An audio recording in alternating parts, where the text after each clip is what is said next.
Hi, aniquest here. This is my recap for the anime Kaiju No. If you dig my recaps, don't forget to subscribe and smash that notification bell.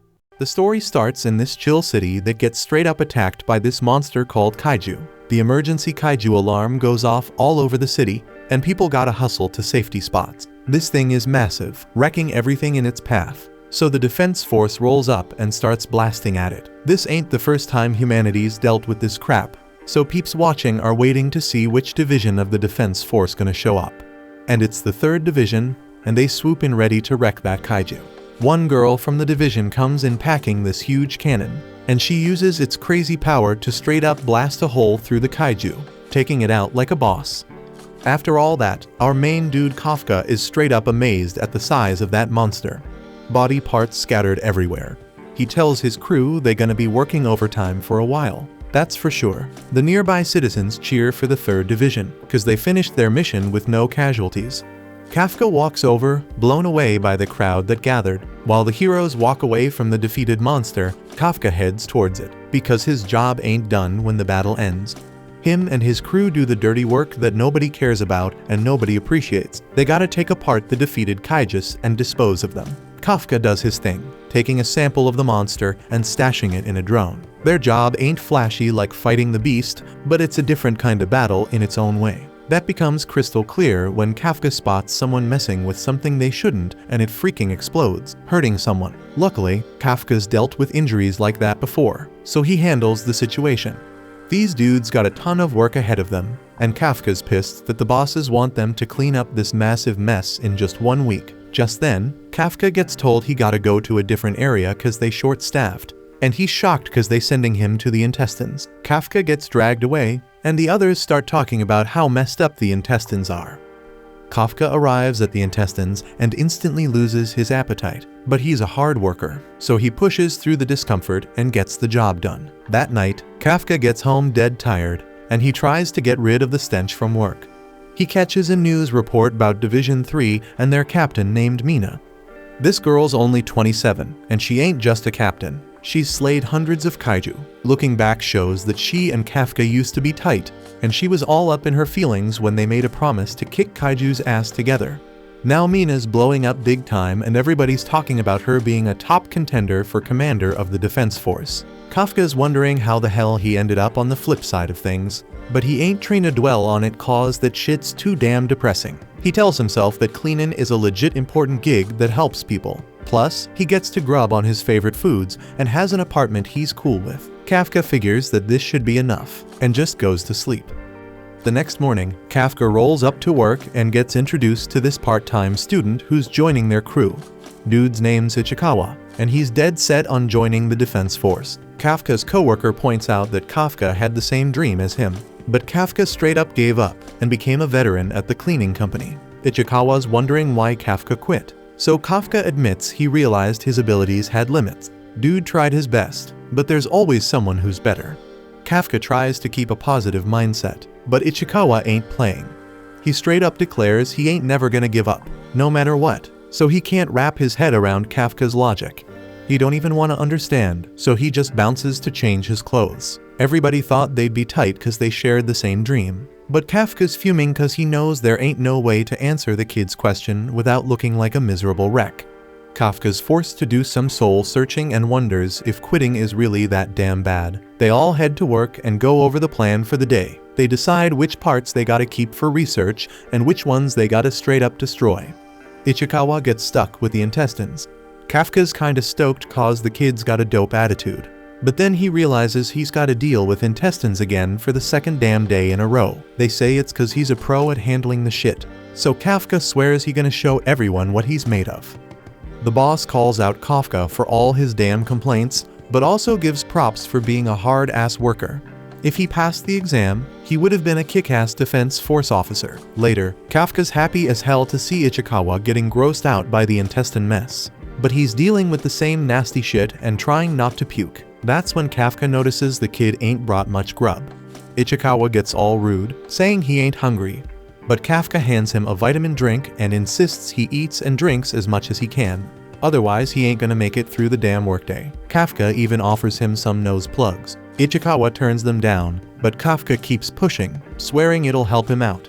At the end of the damn workday, everybody gets cleaned up and one crew dips out first. Kafka's stoked cause the worst part of the cleanup should be done with. Then Ichikawa rolls up, and Kafka thinks he wants a damn rematch from their little wrestling match, but Ichikawa shocks him by actually thanking him for helping him get through the day. Before bouncing, Ichikawa mentions that the defense force changed the age limit to join. It's now 33 years old. Ichikawa knows that it's none of his business, but he could tell that Kafka looks sad when he talked about the defense force earlier. Ichikawa straight up tells him he can quit if he wants to though. But Kafka thanks him and says Ichikawa's a better dude than he thought. Ichikawa tries to keep up his edgy act, so he reminds Kafka that he doesn't actually care. But then out of nowhere, a freaking monster pops up and goes after him. Kafka swoops in and saves his ass just in the nick of time. But Kafka's all messed up. Ichikawa's shocked by the so-called Yaju, and Kafka's gotta save his sorry ass from getting wiped out again. Kafka tells him to haul ass and get help, but he refuses to leave Kafka. Kafka reminds him he's supposed to join the defense force, but he can't do anything if he's dead. Kafka demands again that Ichikawa splits, so finally he does. Kafka leads the terrifying beast on a wild chase through the streets, barely dodging its attacks. He manages to get a breather by ducking into a narrow building, busts through a pane of glass, and manages to lose the monster for a hot second. Flashback time, Kafka and Mina both lost their schools and homes. Kafka was pissed at the kaiju, but only cause they kept him from finishing his Pokemon game. Mina's disappointed cause that's all he cares about, but Kafka's trying to stay positive. As for Mina, she's sad cause her cat named Miyako died. They both get serious as they stare at all the destruction caused by the kaiju, and they both decided at the same damn time to join the defense force. They start dissing each other for this crazy idea because they're both so damn young. But eventually, they decide to have a competition to see who can become the coolest officer. Kafka was hella confident they could pull it off and declared they'd wipe out all the kaiju together. Back to the present, Kafka realizes shit ain't supposed to go down like this. But he gotta keep hauling ass because the monsters are straight up demolishing buildings to get to him. Kafka decides to stand up to the monster, thinking he must go for its legs. But damn, he doesn't stand a chance because the monster straight up attacks him right away. Kafka's thinking, why the hell did it have to end up like this? He screams in pure agony as the monster stomps on him, breaking his damn leg. Kafka's lost all hope because the monster's about to eat him. But out of nowhere, Ichikawa swoops in and saves his sorry ass just in the nick of time. Kafka calls him an idiot, but Ichikawa explains he already called the defense force for backup. Kafka meant he was an idiot for coming back in the first place, but Ichikawa points out that if he had abandoned Kafka, he would never be able to become a defense force officer. That's when Kafka has flashbacks to when he got that rejection letter from the defense force and saw his dreams go up in smoke. He straight up curses himself for being so freaking useless while Ichikawa gets thrashed by the monster. Kafka's pissed cause he ain't changed at all. He couldn't even protect his friend's cat, and now he can't even protect the new kid at work. His frustration builds up, and he lets out a primal scream of rage just as the beast is about to wipe out Ichikawa. But out of nowhere, the monster gets blown to freaking pieces, leaving both dudes shocked. Then this female voice announces that the target's been wiped out, and Kafka's blown away when he sees Mina rolling up with the 3rd Division crew. She has her squad take care of the injured peeps, while she and the others go check for more monsters. They check on Kafka, but he's in rough shape and not responding. That night at Yokohama Hospital, Kafka's mind is blown by how freaking amazing Mina's become. She straight up obliterated that terrifying monster in an instant. Kafka realizes she's gone to a place he can never reach.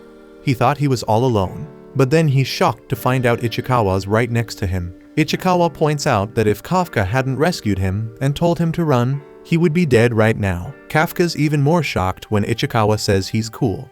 Kafka thinks about their competition to be the coolest officer. Ichikawa thinks Kafka should be an officer, but once again says it's up to him. Kafka snaps out of his negative mindset and straight up punches himself, wondering how long he was gonna keep looking the other way. He thanks Ichikawa and tells the kid he's a damn good person. Kafka still ain't thinking giving up is a bad move, but he knows damn well he can't fool himself. So he steps up and confidently declares he's gonna aim to be a defense force officer once again.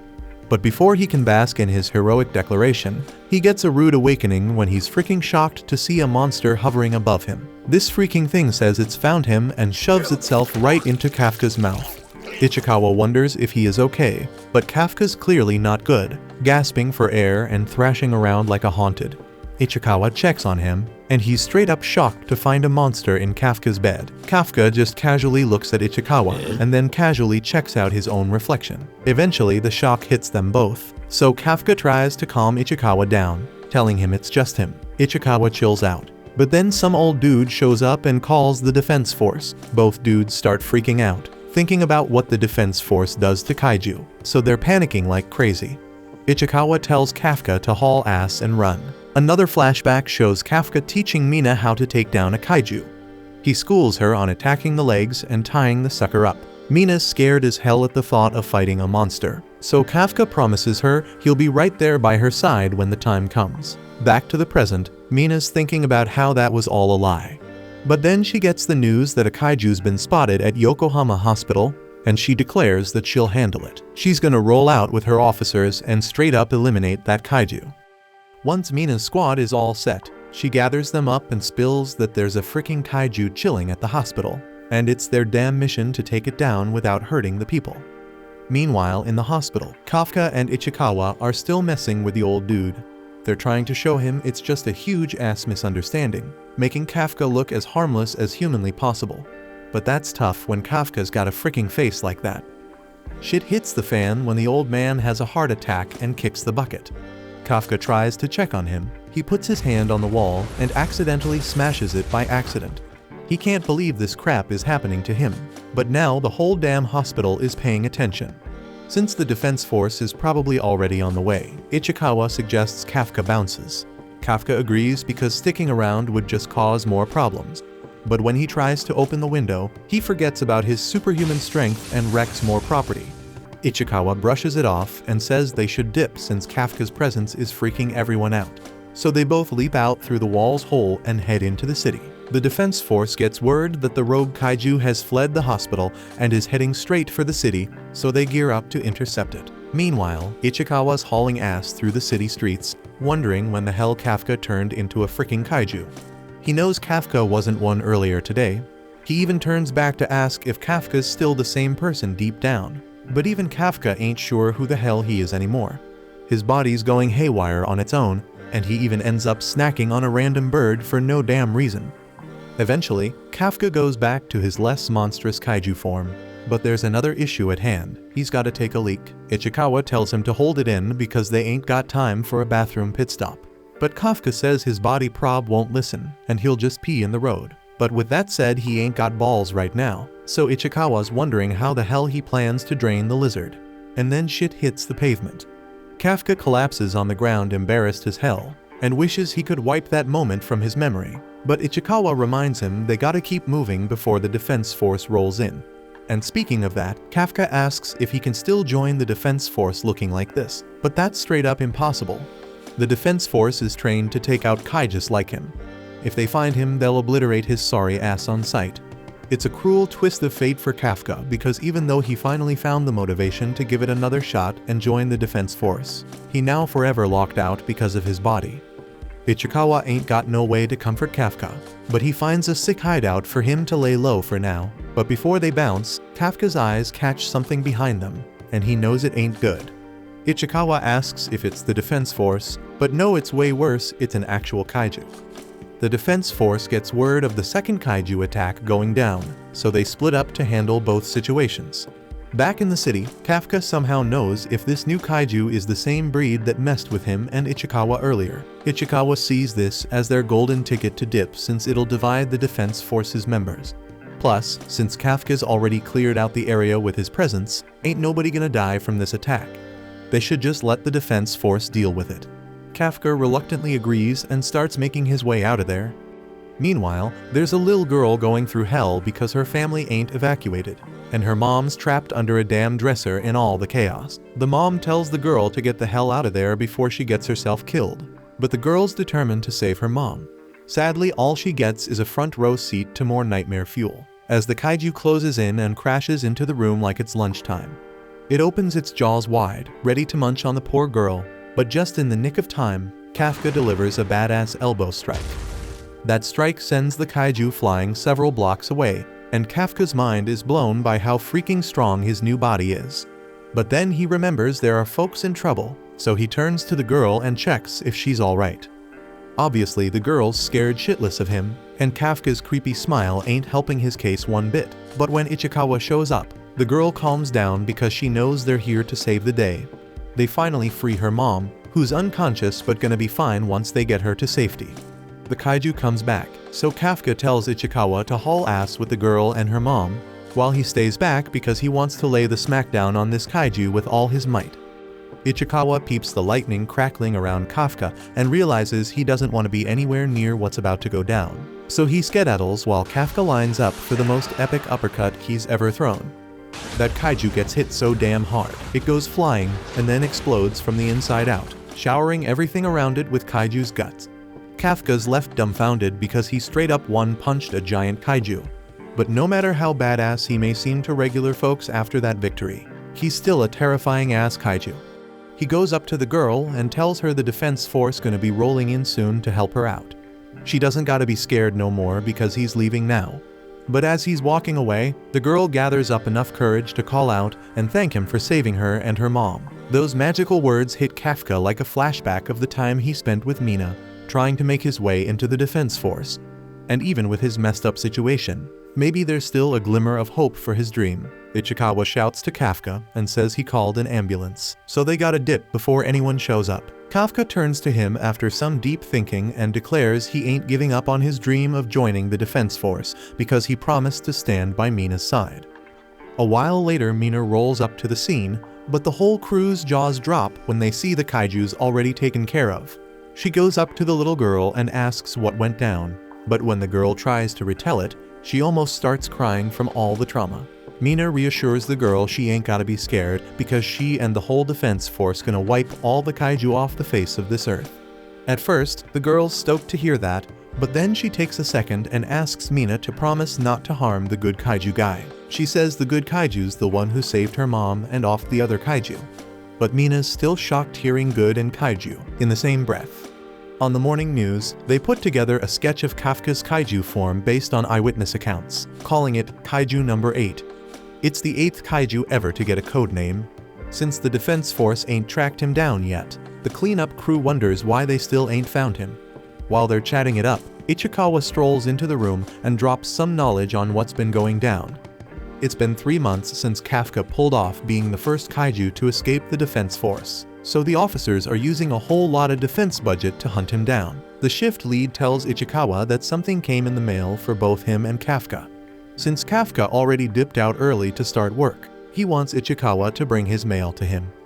The other dudes already know what the mail's all about because Kafka used to apply to the defense force every year, and every damn year he'd get rejected, so the team had to lift his spirits and cheer him up. Ichikawa checks out his results and damn, he's stoked to find out he passed that shit. So he dips to give Kafka his results too. But before he leaves, he takes a quick look at Kafka's results just to make sure he ain't gonna hand him a letter of disappointment. And when he peeps at it, he's all smiles and keeps on hustling. Looks like Kafka actually pulled through this time and passed the damn test. All the homies are hyped for him because they know how bad he wanted it. Ichikawa reaches Kafka and spills that he actually passed the first round of the exams this time. But when Kafka turns around while grubbing on his lunch, Ichikawa sees he's letting his kaiju form show. Kafka realized he was in kaiju mode and could have totally blown his cover if it was anyone other than Ichikawa. Now he tries to switch back to normal, but accidentally leaves his mouth unchanged. Ichikawa goes off on him, telling him how dangerous it is for him to get spotted because there are still new stories floating around about him. Both of them managed to dodge suspicion by claiming they bounced after the kaiju attack. But if Kafka keeps pulling this shit, he's gonna get exposed sooner or later.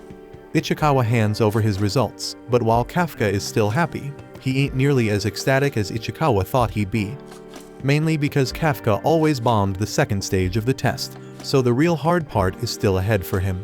While they're on that topic, Ichikawa asks if Kafka really plans on taking the exam looking the way he does.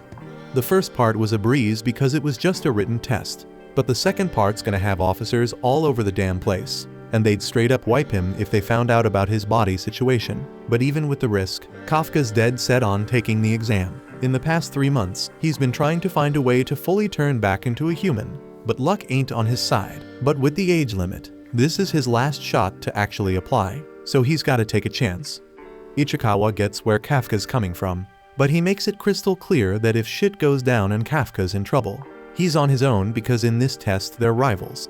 Kafka reaches down to grab his water bottle, but he struggles with the cap, accidentally transforms into his kaiju form and busts the bottle. Ichikawa takes back everything he just said and straight up tells Kafka to drop out of the exam because he's gonna end up 6 feet under.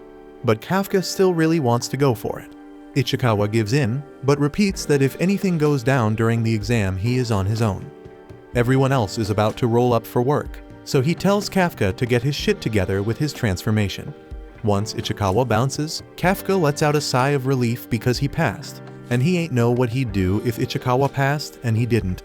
But now he gotta get ready for the damn test. On test day, Kafka and Ichikawa pull up in the parking lot of the defense force, and Ichikawa's mind is blown by the massive ass building in front of him. He'd been on a field trip to a base before, but this joint is on a whole nother level. Kafka explains they share this area with some special defense force garrison. So when shit goes down, both sides join forces to handle it real quick. In other words, if Kafka accidentally transforms here, he'd be dead in 1 second. Other test takers start showing up too, so Kafka ain't seeing the point in getting scared anymore. He tells Ichikawa they should head inside soon, but then this rude chick interrupts and calls him an old man. Kafka defends himself, saying he's only 32, so he ain't that damn old. But even Ichikawa thinks he's ancient, so he gotta accept it. Age aside, this girl straight up tells him to move his car, even though there are plenty of spots elsewhere, just because she thinks she got some special right to it because 5 is her lucky number. Kafka ain't budging for some dumb reason like that obviously, so this chick decides to flex her supposed wealth. She strips down and reveals she's wearing the same battle suit those defense force folks rock, but she ain't using it for any noble cause like fighting kaiju.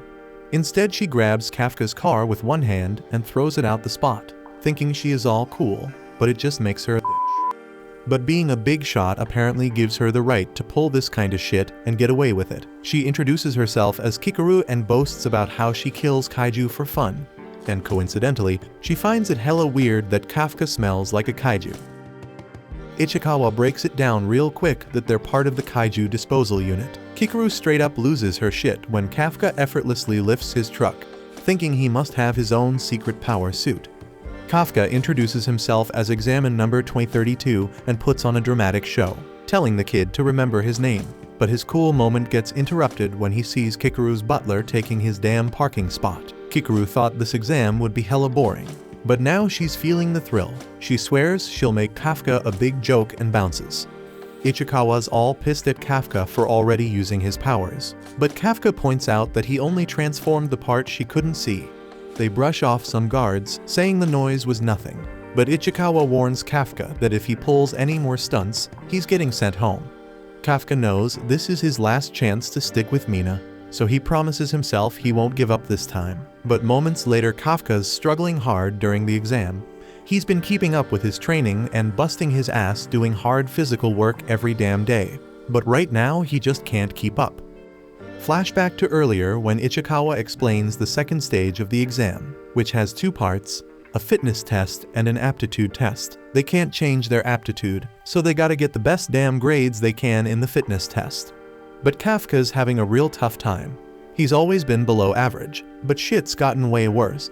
He's falling way behind, making him wonder if people really get this weak after turning 30. He thinks about transforming, but that'd be straight up crazy.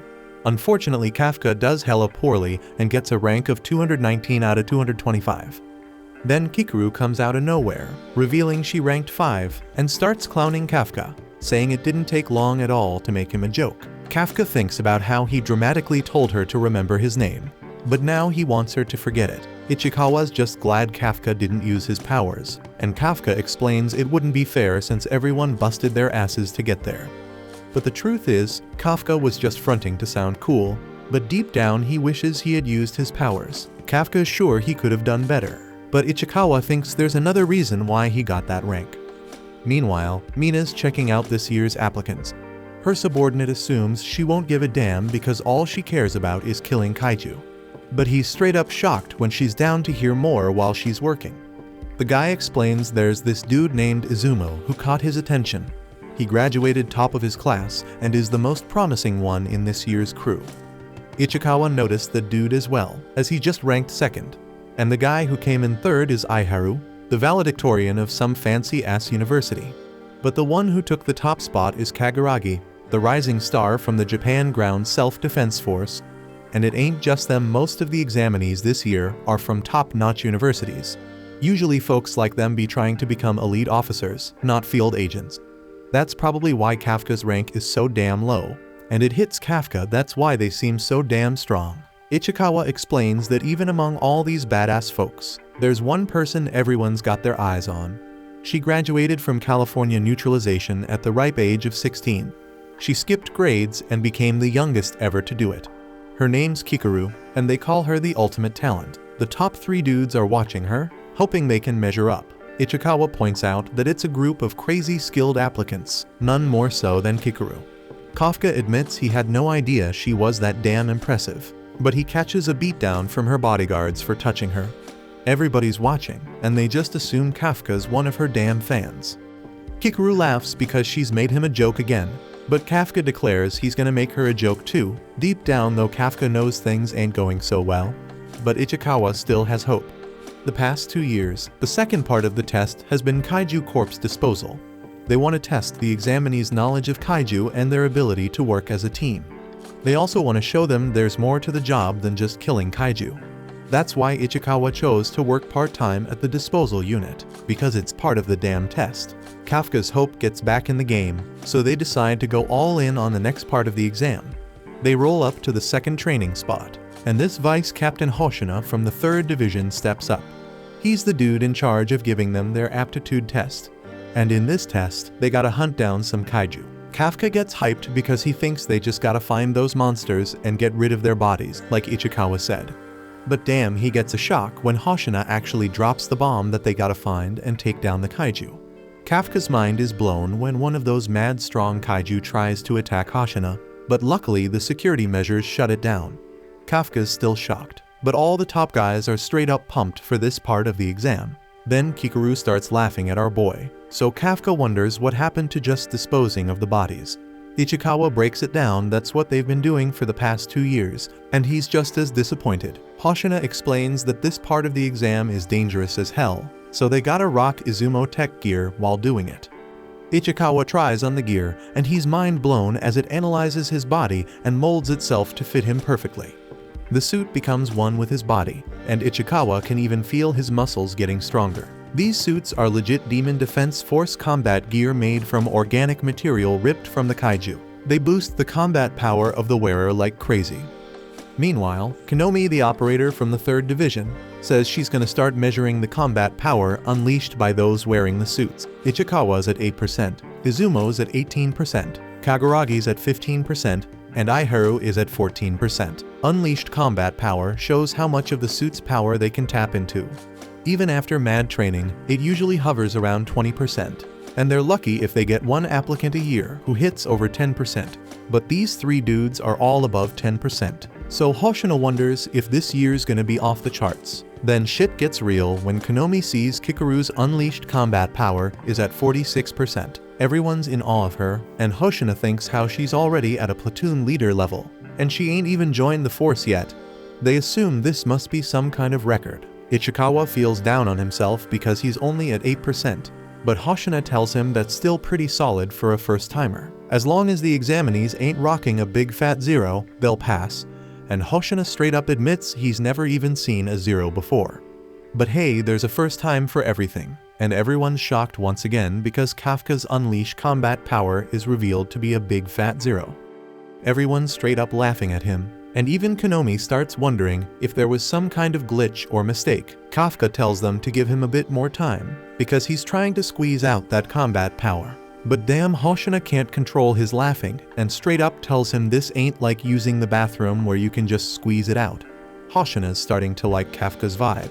but he's pretty sure Kafka ain't gonna pass the exam. Kafka starts thinking there might be some kind of secret or trick to boosting his percentage, so he works his ass off trying to figure it out before the exam ends. Kikuru's getting real frustrated with him and wishes he'd just show the power he used back in the parking lot. Then Hoshino walks in and announces it's time for the final part of the exam. He explains that they gotta take down 1 Hanju and 36 Yaju spread out in an urban training area. These kaiju caused 16 casualties, and they've been captured alive for training purposes. The examinees gotta fight them with anti-kaiju weapons while drones monitor their moves. If the drones sense an examinee's in danger, they'll activate the shield in their suits to save them. But that also means they fail the exam. This shit is crazy dangerous, so Hoshina can't guarantee they'll even survive. They gotta decide if they want to take part, and Hoshina kicks off the test. The examinees rush forward with mad eagerness, but everyone's stunned when Kikuru jumps ahead and easily takes down 2 Yaju. She's straight up amazing everyone. Kafka declares they need to push ahead or they'll fall behind, but Ichikawa points out Kafka's the one holding them back. Kafka defends himself by saying the weapons are heavy as hell without the suit's help. He tries to sound all cool by saying only he the Zero can understand this, but Ichikawa ain't feeling it cool at all. Things ain't looking good because Ichikawa's pointing out they don't have the same offensive power as the others. Just then Hoshina drops a bomb and reveals that Mina has shown up to watch the damn exam. Kafka remembers their challenge to see who can be the coolest defense force officer, and he calms himself down. He stops giving a damn about being a Zero and reminds himself that this is his last chance. Kafka figures something out and asks Ichikawa why the hell they got drones watching them. If they just want to keep count of how many kaiju they've taken out, they could easily do that with sensors. But it ain't about that. Besides testing their skills, they're also checking how well they can adapt to the situation. Kafka and Ichikawa realize that since they ain't packing the same offensive power as the others, they gotta focus on supporting the attackers as best as they can. They spot a fight going down nearby, so they position themselves to lend a hand. Kafka notices the hooves of this Yaju and remembers it from one of his cleanups. His experience pays off because he knows stun grenades mess this Yaju up big time. It's got weak eyesight but crazy good hearing. Once it's deafened, it's an easy target. But Kafka ain't done showing off his expertise. He tells Izumo to aim for its stomach because that's its weak spot. The attackers follow his lead and are shocked when they take the beast down. They thank Kafka for the sick support, but Kafka's pissed because he calls them Kikuru's fan. In the observation room, they actually start paying attention to what Kafka and Ichikawa are doing. Kafka points out to Ichikawa that they've taken apart more kaiju bodies than they can even count. He's feeling confident now because they can use that knowledge. Kafka's relieved because he don't need his kaiju power anymore. He's finally stoked because he can make up for all his screw-ups, but all that optimism comes crashing down real quick because a kaiju pops out of nowhere. This thing sends Kafka flying into a building, and Konomi detects that he's seriously messed up. He can't keep fighting, and the damn Yaju is closing in on him. They get ready to activate his suit shield. Kafka knows they'll probably use the shield, but he also knows that means he fails the exam. He's aware that Mina's watching, so he tries to force himself up. He refuses to embarrass himself in front of her anymore, but this damn beast is about to chow down on him. Konomi starts activating the remote shield, and Hoshina thinks about how he knew Kafka would be the first to drop out. He finds it a damn shame because Kafka was a hilarious dude, but just then, the Yaju gets blown to pieces, and Kikuru points out that she's made Kafka a joke for the 3rd time. And she straight up declares that as long as she's on the battlefield, nobody's allowed to quit. Kafka's blown away by her, but before he can say anything, she cuts him off. She announces that she's gonna keep kicking Kaiju's ass and tells him to just lie there on the ground like a damn loser. The other dudes can see she's going for the main target, but they ain't just gonna let her have it. Kikuru easily takes out another Yaju, and Aiharu thinks she's just way too powerful and wonders if she really has the same suit they do. Kafka wants to go after the main target too, but his leg's busted and he can't even stand up. Hoshina explains Kafka's got multiple fractures and might even have organ damage. Kafka wonders if this means he's gotta give up, but he refuses to let himself think like that. He remembers how shitty it felt to see he had 0% combat power, like he could never stand by Mina's side. He gets pissed off thinking about how only the talented ones pass. Hoshina suggests Kafka just drop out and explains the suit shields ain't foolproof. But Kafka ain't having it. He thinks about how he's the one who decides if he gives up or not. He declares that even though he's too damn old for dreams, and even if he looks like a total idiot, he's gonna bet his whole damn life up to this point and chase his dreams again. As Kafka makes this declaration, everyone in the observation room is straight up shocked to see his combat power go up by 0.1%. Kafka declares that this time he ain't giving up, no matter what, and Mina takes notice. Kafka proudly shows he can still stand up, and Konomi's mind is blown because the dude's leg is freaking broken. Hoshina decides to let him roll with it, but he warns that if shit gets real bad, he's activating the shield. Kafka tells Ichikawa to go on ahead because that was the deal, but Ichikawa decides to back him up instead. Kafka realizes that's just the kinda dude Ichikawa is, so he accepts the help. Hoshina can't help but laugh at them while Ichikawa carries Kafka. Ichikawa admits he's hella embarrassed, but they both got serious determination. Kafka's busted bones are hurting a lot, so Ichikawa's gonna be their legs, and Kafka's gonna use all his smarts to handle the attacks. Hoshina's just trying to pass them by because they're cracking him up with their comedy act.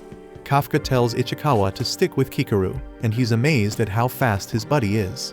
Kikaru's busy kicking ass and leaving everyone in her dust as she takes down a bunch of kaiju, so Ichikawa tells Kafka to be ready to back her up when they catch up. All the dudes are watching Kikaru do her thing, and they're bummed because she won't even let them help. Konomi announces that Kikaru wiped out the last Yaju in the area and is already taking on the Hanju. Kikaru throws a grenade to piss off the beast and uses the opportunity to get in perfect position to annihilate it. Kikaru calmly says that this is the last one as she slowly pulls the trigger, and this makes Hoshina smirk as she blasts the monster. Konomi's stunned as she announces that the Hanju's defeated and the final part of the exam is finished. Our boys are all shocked because they didn't even get to lend a hand, and Kafka declares Kikaru's just too fast. Now Konomi just needs to retrieve the drones and send medics for the injured. Hoshina's surprised the exam ended so quick, even though it took forever to set up. Mina's impressed because Kikaru's even more badass than the stories say, and Hoshina's shocked that Kikaru caught Mina's attention. They thought at least 30 people would drop out, but no one did, and Hoshina's convinced it's all because of Kikaru. That's what you should expect from director Shinomiya's daughter. Hoshina's sure she's gonna be a big shot in the defense force, bringing hope to the whole damn country. Back at the damn exam, Kikaru's praying she made her pops proud by being flawless on the battlefield. She's chilling and decides to go clown on Kafka some more. But out of nowhere, this freaky-ass monster shows up behind her and straight up wrecks the shit, causing massive damage. And then all the dead kaiju start moving again, and everyone's freaking horrified. Kikaru barely manages to protect her heart by focusing her whole shield on one spot, but she figures she can still fight. She's stunned when this mysterious monster starts talking, and it's wondering how the hell she's still moving. Kikaru figures out it's a kaiju, but she's mind blown to see it's got some brains too.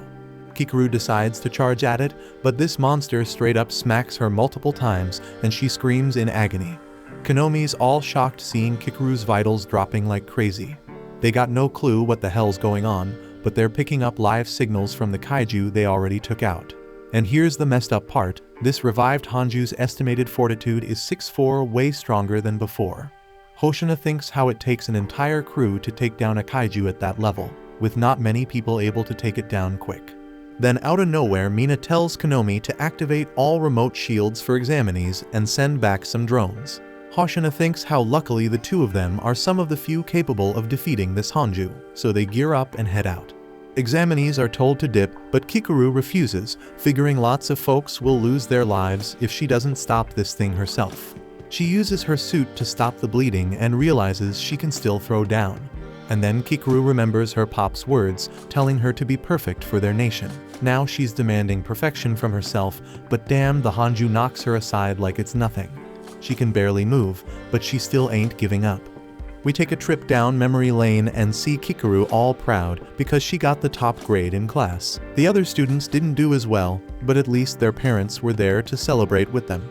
Kikaru tried staying positive though, as her butler assured her that her dad would be home that day and surely be pleased with her score. But in reality, her pops couldn't give a damn about her top grade. He straight up said celebrating one success was just setting her up for failure next time. Instead of throwing a party, he wanted her to focus on the next goal. That's when he dropped the bomb on her. She gotta be flawless all the damn time. not just for the future of their nation, but for her late mama too. The words from her pops still weigh on her to this day, but she ain't taking it lying down. He always told her to keep pushing forward and never let nobody outshine her. So now she ain't taking no loses even with just one arm. As long as she can move, she gonna throw down. But damn, she has been through too much damage, and she gotta scream again because the pain's unbearable. Just then, one of the drones spots the Hanju, and Konomi's all shocked to see that its severed offensive uni organ has regenerated. Hoshina's getting real worried, while Konomi figures it's gathering energy for a major attack. Hoshina and Mina are rushing to the scene, but he ain't sure if they gonna make it in time. This beast is getting ready to unleash a massive attack, and Kikaru figures she's done. She apologizes to her pops for not being perfect and starts crying. The Hanju's about to unleash its attack, then out of nowhere, Kafka shows up and tells her she did a dope job. Kikaru's absolutely mind-blown, wondering why the hell he's there, and then the monster attacks. But Kikaru's even more shocked when they ain't getting hurt, and Kafka starts transforming. Kafka explains she did a good job buying time for everyone to evacuate, so she can leave the rest to him. Meanwhile, everyone's scrambling like crazy to evacuate. Kaguragi is using flares to organize the whole thing, which impressing Izumo. Let's take a look back a few moments ago, and we see Kafka and Ichikawa being told to get the hell out of there, not to go back because Kikaru's fighting the revived Hanju. Ichikawa's ready to bounce, but Kafka already vanished. Ichikawa's hoping Kafka ain't crazy enough to transform because he knows he'll get wiped out on the spot if he does. But as Ichikawa rushes to the scene, he realizes Kafka definitely got that crazy streak because he don't hesitate in these kind of situations. Going back to Kikaru, she's straight up mind blown by Kafka's transformation, and she can't wrap her head around how he turned into a kaiju. Kafka tries to play it cool, begging her not to spill to the defense force. But then Kikaru's terrified as the Hanju busts out its crazy powerful attack again, but Kafka effortlessly deflects it like it's nothing. Kafka tells her he'll spill the deets in a second because he only needs a split second to take out this beast. At the same time, Konomi detects some supremely intense energy near the Hanju. The explosion messed up their comms so they can't see what's going on. They got readings on its strength though, but Konomi straight up refuses to believe it's real. Supposedly this mystery beast got a strength rating of 9.8. Hoshina says it's impossible and thinks the explosion messed up the measurement system. It just can't be true because if it were, this would be one of the most powerful kaiju in history. Kafka powers up like the insane powerhouse he is. He apologizes to the Hanju because time's running out and he gotta end it with one punch. Kikaru watches in absolute awe as Kafka's punch collides with the Hanju's punch, blowing that sucker to bits. The shock on her face is plain to see and the Hanju's body parts get scattered everywhere. Kafka's feeling himself, telling the monster to try coming back to life after that beatdown. But the thing starts moving again, so Kafka begs it to stop, as he was just joking. The monster is really defeated though, and Kikaru's left wondering who the hell this dude is. Kafka saves her from another attacking Yaju, and finally reveals his face. He assures her she's safe now, but gives her a scolding for putting herself in so much danger. But before long, the tables turn and Kafka's the one getting scolded when Ichikawa rolls up. Kafka explains he only planned on transforming part of his body, but had to switch things up when he saw the Hanju. Ichikawa keeps laying into him, but the argument ends when Kikaru passes out. Soon enough, Mina and Hoshina show up at the scene, but they can't even fathom what could have caused that much damage to the Hanju. Just then, Konomi reports that Kikaru, Ichikawa, and Kafka made it out, meaning the evacuation's all done and dusted.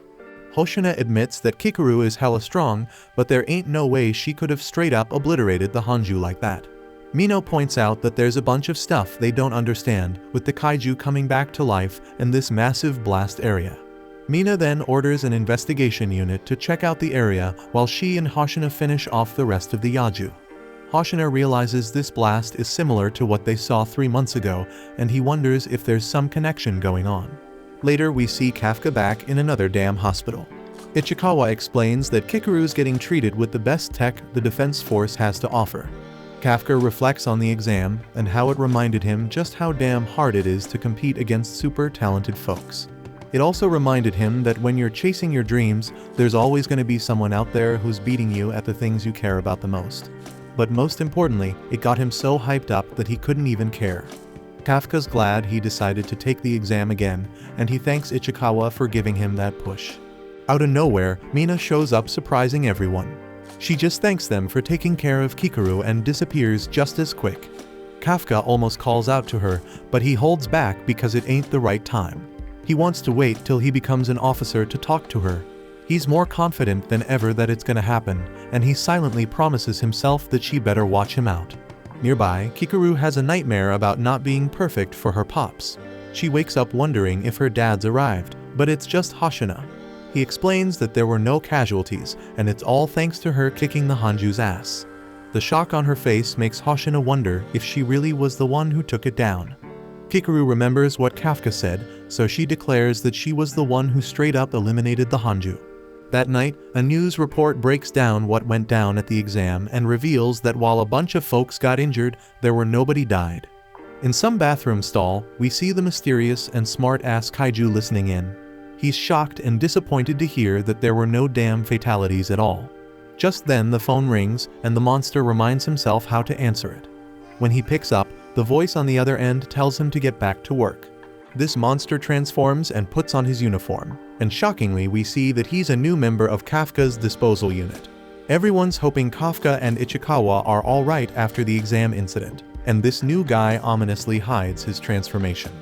A while later, Kafka's straight up freaking out about the exam, and he's putting the blame on Ichikawa because he's the one who convinced him to sign up again. But Kafka ain't got time to be anxious no more because the boss rolls in and says both Ichikawa and Kafka got mail. Kafka knows this is his last shot at having a chance to stand next to Mina, so he pulls out the paper all nervous like to see his results. On the day of the entrance ceremony, Izumo steps up to Kaguragi to give him props and congratulate him on passing. But Izumo was pretty damn sure Kaguragi would pass anyway, so it ain't a surprise to see him there. Honestly, the people who passed are exactly what he expected, but he doesn't see Kafka anywhere. Kaguragi asks if Izumo wanted Kafka to pass, but it ain't exactly that Izumo just finds him interesting. Right then, Kikaru shows up, and she's all boasting about her epic victory during the test. And she got every right to because she's actually the best fighter here. Before meeting her, both Kaguragi and Izumo thought they'd be fighting for the top spot. But now Izumo thinks they're stuck battling for second place. Kaguragi fires back saying he scored the highest in the physical fitness test, so he'll keep aiming for number 1 even if Izumo wants to quit. In another part of the hall, Ichikawa bumps into another one of the successful candidates, and the dude recognizes him from the exam but can't remember his name. Ichikawa reintroduces himself and the guy does the same, saying he's called Aiharu Furuhashi, but he wants them to be on a first-name basis, so he tells Ichikawa to call him Rino, and in return he wants to be called Aiharu. Now that they're all acquainted, Aiharu asks what went down with Kafka, and if he somehow flunked the test. But it seems like the situation's a bit more complicated than that. Right then, an announcement is made that Mina's rolling in, so everyone shuts up as she walks in. Once Mina takes the stage, the induction ceremony is about to begin officially, so Kikaru is asked to step up and speak on behalf of the new class. As Kikaru steps up on stage, Mina hands the class roster and welcomes them to the Defense Force. She also gives a special shout out to Kikaru for helping out after the exam incident, because thanks to her, there were no casualties at all. Kikaru feels a bit guilty about getting all that praise from Mina, but she ain't the one who took down that kaiju. Kafka should be the one hearing these words right now, so why isn't he here? The dude not only saved her life, but also looked out for her like she was a little kid, and she feeling a bit embarrassed about it. But looks like she doesn't gotta worry about that because Kafka sneaks into the room all sheepish like rocking his fresh Defense Force uniform a moment later. A bunch of people stoked to see him, but they need some context to know how he managed not to fail. Truth is he straight up bombed the exam. He had the lowest score in the fitness test and 0 attitude for the suits, so it was a clear failing grade. Ain't nobody disputing that evaluation, and even though Mina wants to have Kafka's back, she knows she can't play favorites like that. But Hoshina's ready to give Kafka all the special treatment in the world. Dude says he'll take him under his wing. He justifies it by saying that Kafka's scores might be trash, but in the practical part of the test, he was spot on in identifying the weak points of the kaiju and prioritizing helping the whole kaiju extermination effort instead of just racking up his own kills. Ain't many people with those skills, but the reason Hoshina wants Kafka on board is because he thinks the dude's funny. Hoshina wasn't sure if Kafka would ever meet the requirements to become a full officer. But for now, he wants to keep him as a cadet in his platoon. Mina breaks it down for everyone that Kafka ain't a full officer yet, so she has him sit out the induction ceremony. But that still means he passed. Now that that's settled, Hoshina steps up and asks Mina to say a few words to the new officers. She grabs the mic and addresses everyone, saying she's glad they all stepped up and volunteered for the defense force, putting in that work to pass that tough-ass exam. In the past few years, they've been dealing with kaiju that got way more fight in them than ever before. Plus, they gotta worry about weird incidents where the kaiju might come back to life. Mission's about to get more dangerous than ever, and some folks might not make it out alive. Ain't no guarantees, so she wants them all to trust their lives to her. Through all them risky-ass missions, she promises she'll be right there, standing at the front, acting as both the shield and spear of the team. Kafka is mad moved by the speech, and he straight up blurts out that he'll make sure he stands by Mina's side too. Everyone's jaws drop because Kafka had the guts to talk to the captain like that. But Mina's actually happy as hell because Kafka ain't forgotten his promise, but she's still the captain, so she decides to teach Kafka a lesson for speaking out of turn and orders him to do 100 push-ups. Hoshina, as always, finds the whole thing hilarious and ain't regretting his decision to bring Kafka on board even a bit. But being funny ain't the only reason Hoshina wanted to recruit Kafka. When the kaiju started coming back to life, they suddenly caught signals of a 9-8 fortitude kaiju showing up. Hoshina thinks it's probably a glitch, but at the same time, they lost the vital signs of one of the examinees. He knows something ain't right about Kafka because he had zero compatibility with the suit, so he's gonna keep a close eye on him to uncover the secret he's holding. Kafka just finished his brutal punishment of 100 push-ups and he's lying on the floor dead tired. That's when Kikaru rolls up to him and says she wants to talk, so she tells him to come with her. Kafka asks why she can't just talk to him here, but Kikaru doesn't want others eavesdropping, so they start teasing her, claiming she's gonna confess her love to Kafka. Kafka actually falls for it, but Kikaru shuts it down and kicks him right in the face while Ichikawa watches with disapproval all over his face. Later, the three of them chill in an empty diner. Kafka just spilled to Kikaru about what went down in the hospital, but she finds it hard to believe that he turned into a freaking kaiju just because he ate one. Kafka thinks it ain't no biggie to spill to the defense force about it because maybe they can find a cure or something. But Kikaru doesn't think there's a damn chance of that happening. First off, if they don't straight up murk him on the spot, they'd probably subject him to all sorts of messed up experiments. And trust me, at that point, he can kiss his dream of becoming an officer goodbye. Plus, when the kaiju are crazy powerful, the defense force uses their remains to make some special weapons after they bring them down. So it's possible they might try to do the same damn thing to Kafka. After Kafka hears about the consequences of spilling his secret, he straight up begs Kikaru to keep his shit on the down low. She ends up agreeing not to snitch because he saved her life, but she makes it clear that if she ever finds out Kafka's a kaiju who's a threat to humanity, she won't hesitate to straight up kill him. Ichikawa freezes up when he hears how serious she is. But Kafka is actually relieved because he wouldn't want to stay alive if he posed a danger to society. Later, Ichikawa's in a training exercise, learning how to use the anti-kaiju guns like a pro. He's doing pretty damn good, finishing the course in just over 2.5 minutes with a suit activation rate of 18%. He's come a long way since he first joined. Because of that, Aiharu feels the pressure to do just as well because he can't let himself be outshined. Through some petty competition, Aiharu manages to beat Ichikawa's time and gets an activation rate of 20%. He wastes no time rubbing it in Ichikawa's face, but then he gets a reality check that there's always someone better when Kikaru shatters his record by a whole minute and her suit's at 55% power. She wastes no time gloating and letting him know she's superior. Meanwhile, Izumo feels all inadequate because of Kikaru's superior look, but Kaguragi reminds him that if he's got time to worry, he's got time to train, otherwise people are gonna catch up to him in no time. Right now, Kaguragi and Izumo are on equal ground in terms of battle power, and Kafka's off doing his own thing, exciting as hell because he finally got his suit up to 1%. He turns to Kikaru and proudly declares that he's turned his 0 into a 1. But she doesn't get why he's bragging about it when she's at 55. Hoshina still finds Kafka amusing, but he straight up tells him he ain't gonna become an officer at this rate. At best, he'll last 3 months before getting the boot. After hitting Kafka with some hard facts, he tells everyone they gotta run 10 laps around the perimeter, and then the training's done for the day. They think it's unfair and start complaining, so Hoshina ups the stakes and makes them run 15 laps instead. He tells them to get moving. A bunch of the new recruits have developed rivalries with each other, and Hoshina's happy about it because the competition's helping them get stronger than ever. After finishing their training, everyone heads to the baths, and Kafka is dead tired from running laps at the end of the session. But Ichikawa and Aiharu are full of energy, especially Aiharu, who's flexing his muscles like crazy. Ichikawa ain't impressed though because he's got just as much muscle mass. Kafka can't stand being left out, so he decides to show these young dudes what real manly muscles look like.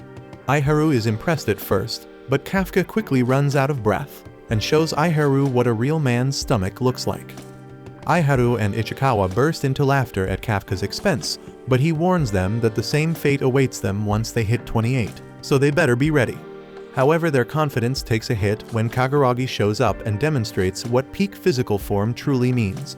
Embarrassed, they all jump into the bath to hide their shame, but soon enough the conversation returns to normal. Kafka is just happy to be having this kind of fun after a long time. On the girls' side, Kikaru and a couple of unimportant officers enter the changing room and find Mina there. They were about to leave and let her finish, but Mina says it's cool and that she was about to leave anyway. With her permission, they all go their separate ways, and Kikaru follows behind Mina to put her clothes in the washing machine. While doing this, Kikaru notices that Mina has some solid muscles, but that alone doesn't explain the insane combat power she possesses. But all that staring got Mina's attention, so Kikaru asks her directly about how she got her muscles. Mina agrees to show her the basics of her training routine since she's there anyway. Although Kikaru wasn't expecting it, she's grateful for the kind gesture. Back to the boys, they start discussing why they joined the defense force. Aiharu goes first and explains that he joined because of Mina. She saved him from a kaiju when he was in middle school, and ever since then he's wanted to be just like her. The others have similar reasons for joining, all stemming from their admiration for Mina. When it's Kafka's turn to answer, he gets a bit flustered but eventually reveals that he's Mina's childhood friend. The boys are all jealous of him now, so Kafka tries to make a quick exit before things get too heated. However, it's already too late now as they want to hear every juicy detail about Mina's childhood. They end up chilling in the bath for so damn long that when Kikaru finally comes out, they're all passed out from heat stroke, and Ichikawa's stuck there trying to revive their sorry asses. The next day, training goes on as usual, and the recruits start bonding over the time they spend together. But Kafka still sucks big time compared to everyone else. At the end of the day, they're all dead tired from busting their asses. But while they're knocked the hell out, Kafka's still grinding to improve himself. He ain't trying to get kicked off the defense force. After a while, Hoshina walks in and finds Kafka still working. While it's admirable and shit, sleep is also a crucial part of training, so he can't just neglect that. Kafka's desperate to keep his spot and Hoshina figures it's because of some promise he made with Mina, but Kafka never told him about that, so he's wondering how the hell Hoshina knows. Hoshina admits he's been eavesdropping on their bath conversations, which is hella weird, but Kafka comes clean and admits that his motivation does come from that promise. He's gotta do whatever the hell it takes to stand by Mina's side. Hoshina interprets this as Kafka trying to snatch his vice captain position, and that's exactly what Kafka's aiming for. He's gonna work his ass off to achieve it. Before Hoshina bounces, he lets Kafka know he ain't letting go of that vice captain spot so easily, and he drops some advice. Kafka shouldn't get too close to anyone on the team, because in this line of work, anyone could die at any damn moment, especially those getting a lot of screen time. Right then, an alarm starts blaring, which means there's a kaiju emergency going down. Hoshina tells Kafka to hustle because it's time for his first mission. Konomi gives Mina a status update, letting her know that the area around them is being cleared out. It's a crazy scene with hella people waiting to hop on some buses. The defense force is working with another crew who's setting up a command post nearby. As for that Hanju that popped up, it came from underground and it's gotten even bigger, and more of those Yaju things started showing up too. Mina ain't playing around though. She decides she's gonna handle that Hanju herself and finds a spot to snipe from. Mina gives everyone some good luck vibes and they head out. Hoshina declared it was time to hunt some kaiju, and Ichikawa's trying to wrap his head around the fact that this is their first mission. Kikaru's staring at Kafka. Can't believe he's kaiju number 8. She's dead serious about hoping he doesn't let her down, but of course the dude's about to throw up. Somewhere else, we get a scary ass look at that massive Hanju and the evacuation shelter. Kafka and the rest of the Hoshina platoon gather at the neutralization area, and Kafka's getting his first glimpse of that giant monster. Hoshina explains that Mina's crew will handle that Hanju, but the problem is it's popping out a shitload of Yaju. Their job is to make sure those Yaju don't escape the neutralization area. Since they're new recruits, they gotta hold down the rear. But that also means they're the last line of defense. Ain't nobody got questions because they're all focused on the mission. So Hoshina gets them ready to roll. He declared no matter how good their training scores, that won't save a single life out here. It's time to show what they're made of in the real battlefield. The guys show their solidarity as they get hyped, and Hoshina tells them to have a blast out there. Civilian evacuation is done, and Mina's just 8 minutes away from her position. Kafka hits up Ichikawa and straight up says he gotta prove himself on this mission. He's thinking about how Hoshina straight up told him he won't make it 3 months at this rate, and Kafka's scared he won't get another chance to show what he's made of. Dude's feeling mad nervous, but for some reason, he's also hella excited. He can't even explain why, but Ichikawa realizes this is the job Kafka always dreamed of. So they both swear to make this first mission a banger, and they hear that the first batch of Yaju just rolled into their area. Everybody's locked and loaded, so they all jump off the roof like freaking superheroes. Kafka's all confident, shouting that this mission's gonna be a success, but he's the only one taking his sweet time climbing down the side of the building. Meanwhile, Mina rolls up to her sniper spot. Another crew's told to lure the Hanju elsewhere, so they start letting it rain on that big-ass monster.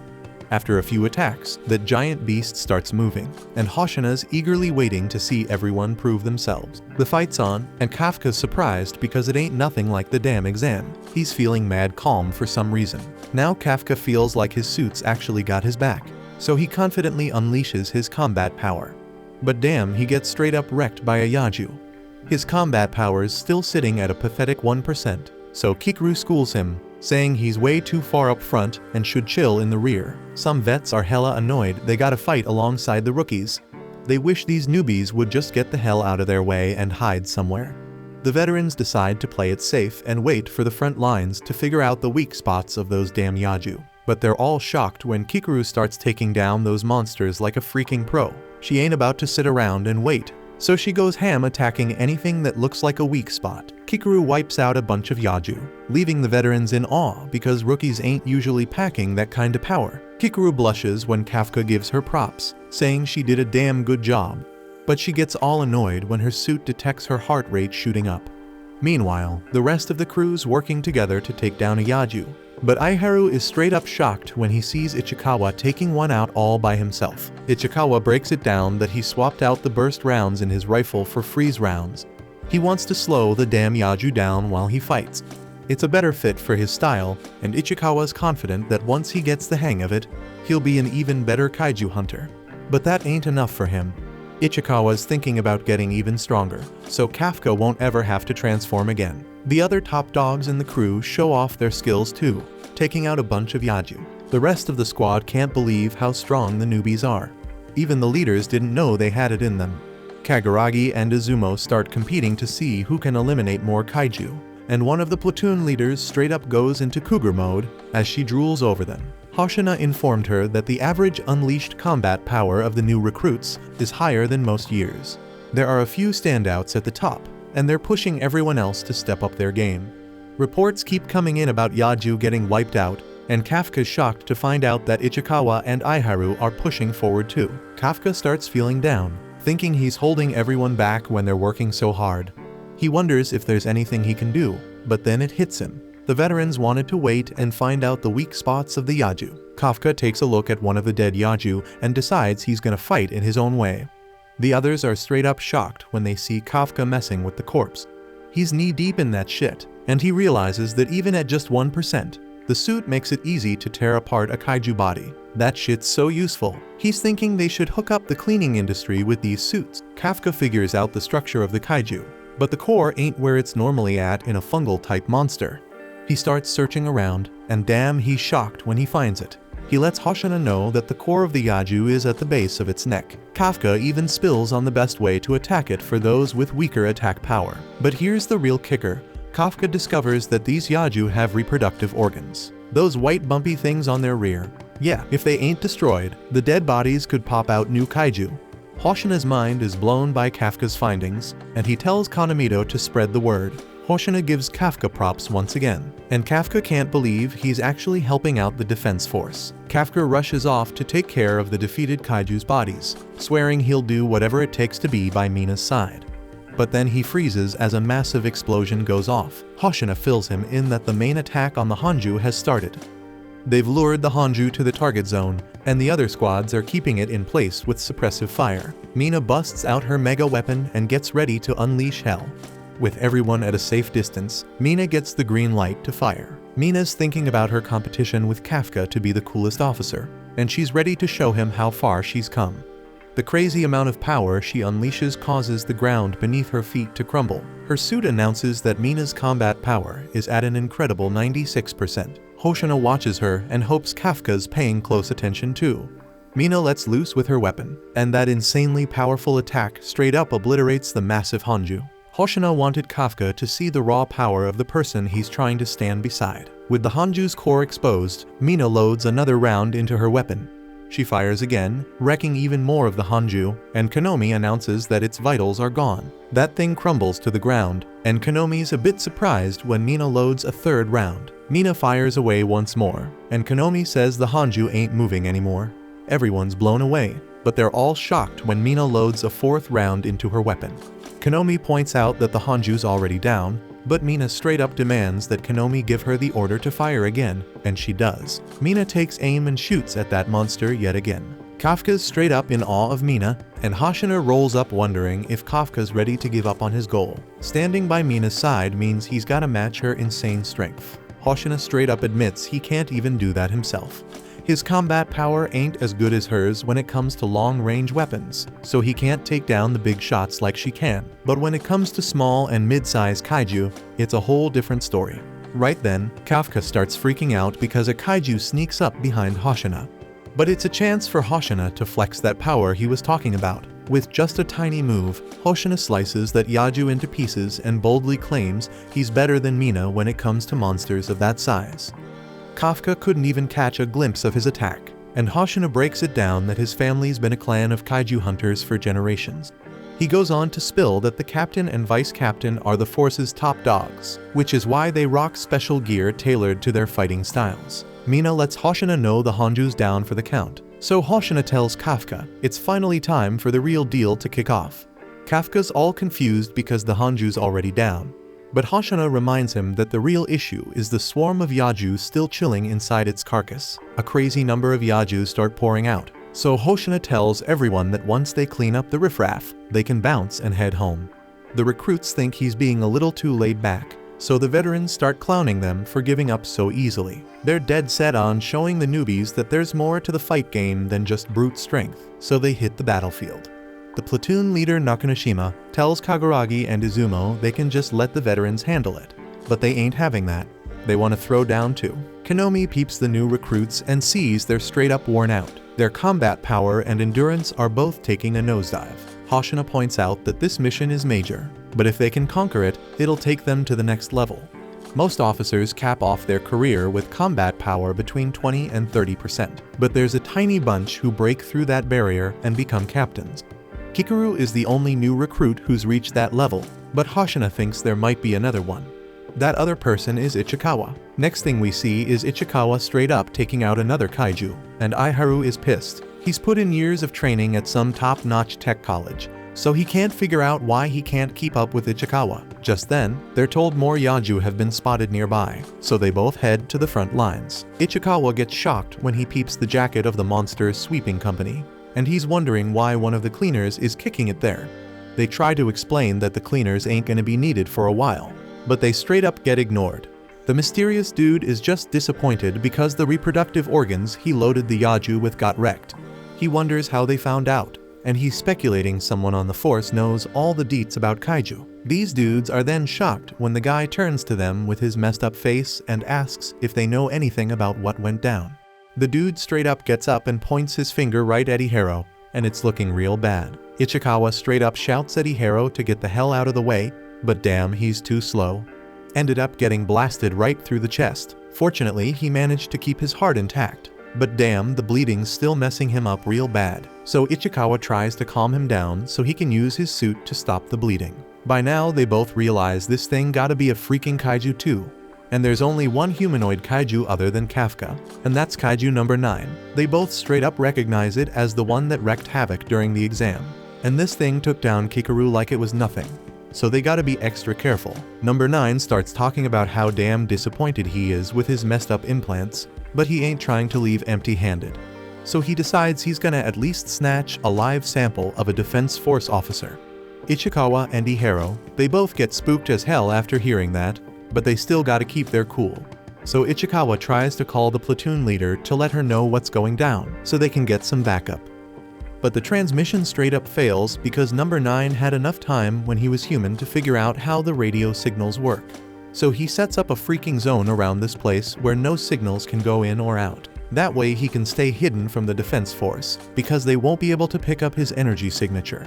And as a bonus, it stops any distress calls from getting out. He points his finger right at Ichikawa, this time ready to attack him. And even though Ichikawa knows what's coming, he still can't dodge the finger bullets completely. So he gets straight up incapacitated. Number 9's a little confused because even though he hit Ichikawa, he missed all the vital organs he was aiming for. Makes him realize Ichikawa must have some way of seeing the attacks coming.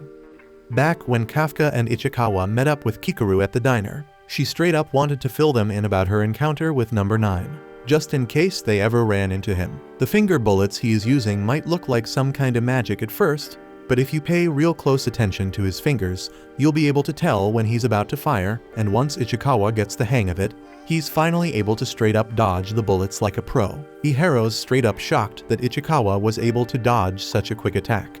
And with the time Ichikawa bought, he fires back at number 9 so that Iharo can make his escape. Iharo ain't too thrilled about being protected by Ichikawa, but he knows he ain't gonna be much help in this fight. Dude almost gets smacked again. After saving his ass, Ichikawa pleads with Iharo once more to just bounce. And this time Iharo realizes how messed up the situation is, so he listens and starts limping away. Ichikawa may be brave as hell for going against number 9 solo, but he knows Kikaru didn't stand a chance against this monster. So there's no freaking way he's gonna come out on top either. But even with the odds stacked against him, Ichikawa wants to be an officer who's willing to risk his life to save his friends, just like Kafka did for him. So he charges forward, trying to buy enough time for Iharo to make it out alive. While he's doing that, Iharo's retreating and coming to terms with the fact that Ichikawa's way stronger than him right now. He don't want to admit it, but he hit a damn wall in his training recently. Hoshina told them all that most officers hit a strength plateau around 20 or 30% compatibility, but he also said that anyone can break through that barrier if they put in the effort. Iharo been stuck at 20% for the past 2 weeks, and despite his motivation to get stronger, Ichikawa surpassed him so easily. He straight up hates himself for it. Ichikawa's still doing his damn best to keep number 9 at bay, but 9 dodges all the shots and gets all up close to Ichikawa, just to mess with him. Ichikawa may know some stuff about 9, but there's still a lot he doesn't know, and 9's gonna take full advantage of that. As the new finger bullets start flying, a cloud of dust gets kicked up. It looks like Ichikawa met his end, but thankfully, Iharo comes back just in time to save him. He's done feeling sorry for himself and getting saved, so he makes up his mind that he's gonna save Ichikawa this time. Though he's still got a damn hole in his chest, so he can't overdo it. Ichikawa can't wrap his head around why Iharo would come back here and put himself in harm's way. But damn if he hadn't, Ichikawa would be 6 feet under by now. And to top it off, number 9 straight up said his barrier keeps anything from leaving without his say-so. So there ain't no way Iharo could have made it out of here in the first place. They ain't got no other choice but to stick together and take down number 9. Even though Iharo ain't gonna be much help with his messed up injury, he says he'll do his damnedest to create an opening for Ichikawa. And once he does, Ichikawa hits 9 with all his might. They both agree on the plan, so Ichikawa charges forward while Iharo gets low and provides cover fire. The bullets they're firing are some special conductor type, so they work damn well in restraining 9. But since 9 sees Iharo as a major pain in the ass, he goes after him first. Iharo couldn't get up to dodge, but with a bit of extra focus, he's able to sense when the attack's coming and learns to dodge them too. While 9's still scratching his head about why he missed, Ihero manages to hit him in the leg with the conductor bullets, giving Ichikawa the perfect chance to get in position and unleash the full power of his suit. Ichikawa goes all out, unloading his whole damn magazine into 9. But when the dust settles, he's horrified to find out not a single bullet actually hit the mark. 9 built himself a damn wall of corpses for protection. And now that Ichikawa's run out of bullets, there ain't nothing he can do to stop 9 from turning him into Strainer with those finger bullets. Meanwhile, outside the barrier, Hoshina just got word that they lost communication with Ihero and Ichikawa, and their vital signs ain't showing up either, so there may be cause to worry. Kafka heard the report, and with the messed up behavior of the kaiju around here, he and Kikaru figured out that kaiju number 9 must be lurking nearby. After taking all the bullets, Ichikawa's body's burning with pain, but he's still fighting with all he's got, trying his damn hardest to stay conscious and keep on fighting. Number 9 straight up shocked that Ichikawa's still moving after taking all that damage, but since he wants a living test subject, he ain't looking to kill him outright. He is about to try other ways to take down Ichikawa, but Ihero ain't having none of that. He fires several bullets at 9 to protect his homie, but damn 9 had already seen that gun before, so deflecting the bullets is like child's play to him. And after taking out Ihero, he strolls back to Ichikawa, curious about how much damage it takes to stop him from moving. Ihero hates seeing his friend getting hurt right in front of him, and as much as he hates to admit it, Ichikawa got more talent than him. So as he reaches for his gun, he swears he won't let him die here. The problem is he outta ammo, so he ain't got much he can do to save Ichikawa. Ihero loses hope, accepting that he gonna die right here. But all he wants is for Ichikawa to somehow be saved. 9 turns his attention to Ihero, and since he already made Ichikawa stop moving, he don't need Ihero alive no more. He points his finger to finish him off. But just in the nick of time, Kafka pops up from behind and straight up punches 9's head clean off his body. Kafka kneels down next to Ichikawa and apologizes for being late.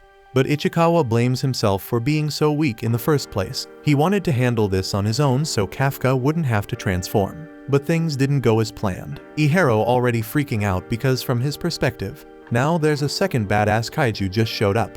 But he can't do nothing about it. Turns out number 9 can stay alive even after getting decapitated.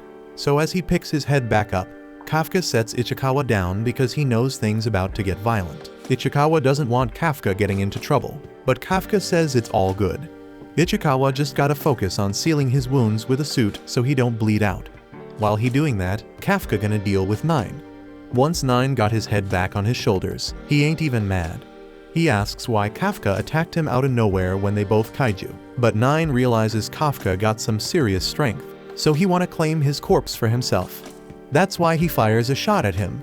It doesn't do nearly as much damage as it did to Ichikawa, so 9 decides to step things up a notch if he wanna take down a kaiju of Kafka's caliber. 9 straight up unleashes a bunch of massive body bullets, ready to blast Kafka. But Kafka's even more pissed because 9 has been shooting Ichikawa and Ihero's soft human bodies with those damn bullets all this time. He can only imagine the pain and suffering they had to endure, so he's gonna make 9 pay for every single damn shot. 9 starts firing at Kafka, but Kafka just stands his ground, and right before getting hit, he unleashes a shock wave that blocks them all. In a split second, he flash steps right in front of 9 and starts wailing on him with a barrage of punches, while also rearranging 9's whole damn dental structure. 9 tries to fight back, but nothing he does can stop Kafka's relentless attacks. So he figures retreating is his best move, but Kafka ain't letting him off that easy. He gets ready to throw his final punch. 9 knows he's screwed at this point, and when he gets punched across 4 city blocks, he's left looking all messed up, disfigured, and dismembered with his core fully exposed. Kafka catches up to him, ready to smash that core and finish him off for good. But just then, a couple of Defense Force soldiers spot them and report that they ran into a humanoid kaiju. Meanwhile, Kikaru's struggling to take down one of the other kaiju from earlier because her gun ain't packing enough power. So she takes matters into her own hands and grabs a sign nearby, ready to use it as a weapon. And she straight up splits that damn kaiju in half. Now that she's done with that, she wonders where the hell Kafka went. Earlier, when they found out Ihero and Ichikawa went missing, Kafka decided to go look for them. But Kikaru questioned how the hell he's supposed to do that with zero way to communicate. Kafka explained that as long as they're getting attacked by the humanoid kaiju, he should be able to sense where they at. Then he transformed and bounced. But even if his intention was to save Ichikawa, transforming in the middle of an active defense force battle zone is some insanely risky shit. Word spreads about a humanoid kaiju, and Hoshina gets the memo. He wastes no time and starts moving to lend a hand. Meanwhile, with Kafka, he gets caught up dealing with the officers, which gives number 9 the chance to bounce back, regenerate his body, and escape imminent death. 9 claims he cracked the code on how Kafka's body works, so he thinking next time he'll straight up finish him off. But Kafka ain't having none of that. He ain't letting there be a next time, so he is ready to chase 9 down. But 9 starts blasting the defense force officers, so Kafka gotta switch gears and defend them. Seizing the opportunity, 9 pulls some crazy move and disintegrates himself to escape, which is something I think he can just do. And since 9 slipped away, Kafka figures it's a good time for him to dip too. He throws a punch to create a distraction, then jumps high in the sky to make his getaway. He's bummed he couldn't take 9 out for good, but at least he saved Ichikawa and Iharo from biting the dust. So he's feeling good about what he accomplished. Just when he thinks he in the clear, Vice Captain Hoshina creeps up behind him. Hoshina straight up believes Kafka's the one who messed up Ichikawa and Iharo, so he's mad as hell and ready to wreck Kafka. Before Kafka even blinks, Hoshina's right there in his face, almost slicing his head off. Kafka's forced to retreat, dodging Hoshina's strikes. Kafka remembers Hoshina talking about how he's a beast at taking down smaller kaiju, and damn, he wasn't lying.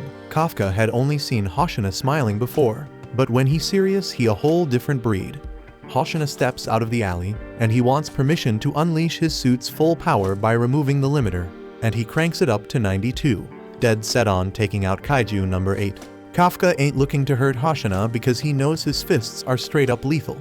But while he's still pondering, Hoshina slices him up in a flash, making it clear that he won't survive unless he gets real serious. Hoshina jumps in for another attack, but Kafka manages to dodge it this time by leaping back. But don't think he's escaped Hoshina's wrath just yet. As he's getting chased down, Kafka ain't able to toughen up his body quick enough to counter all of Hoshina's strikes. He might not be as buff as Kafka, but damn, he's way faster. Kafka used to think Kikaru was a badass when she moving on the battlefield.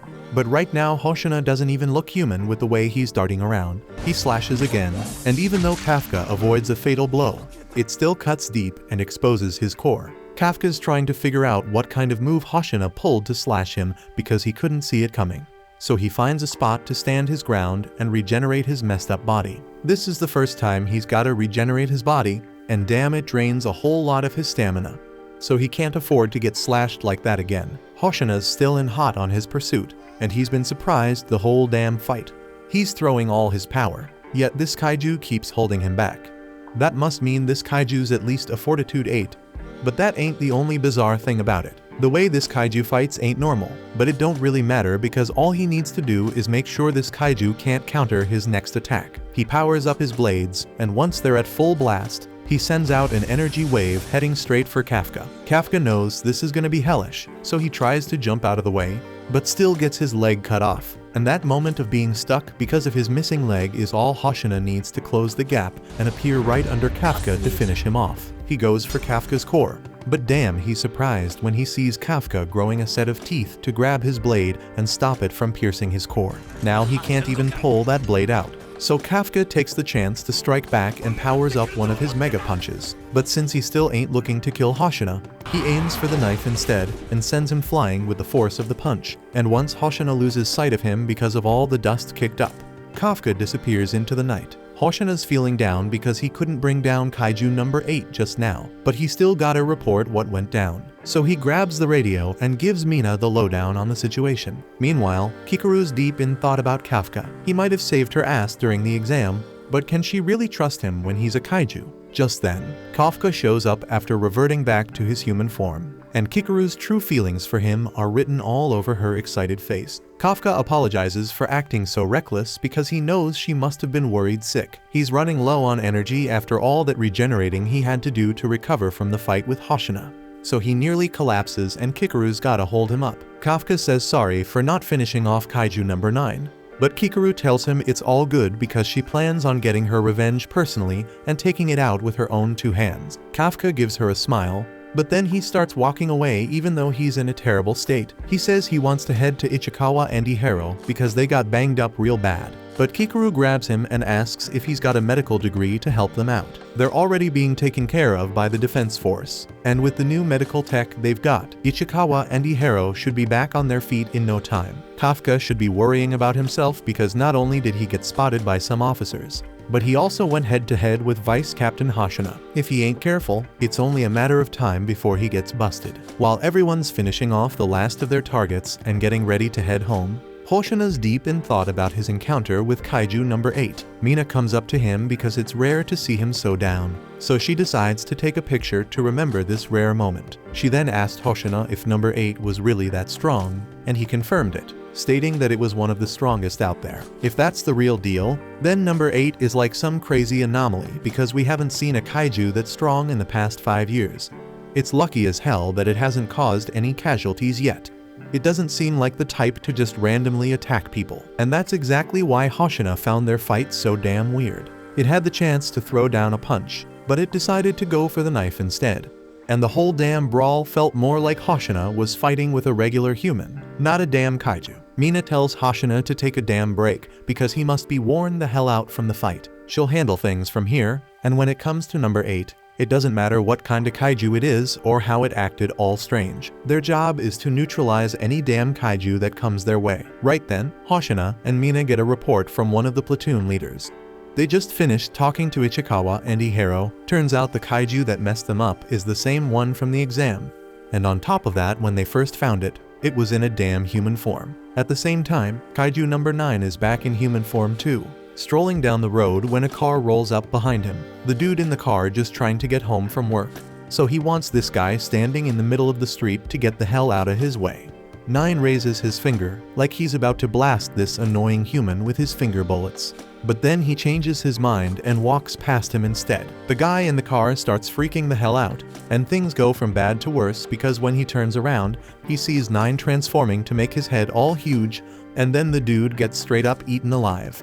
A while later, 9 transforms into the man and cruises away in the car while listening to the news. And his next move on the agenda is to find a damn way to kill Kafka. Back at the hospital, Ichikawa finally wakes up and sees Kafka and Kikaru chilling by his bedside. They're stoked as hell to see Ichikawa's alright, and Ichikawa thanks Kafka for saving his ass back there. But based on the looks Kafka and Kikaru give him, he probably shouldn't have said that. Ichikawa didn't even realize Ihiro was in the damn room. So now he's wondering why Kafka's getting all the thanks when it was kaiju number 8 that saved their asses. Kikaru thinks quickly and plays it off like Ichikawa is thanking Kafka for spotting the reproductive organs of the kaiju, because that was a massive help in the damn battle. And it kinda makes sense, so Ihiro buys into it.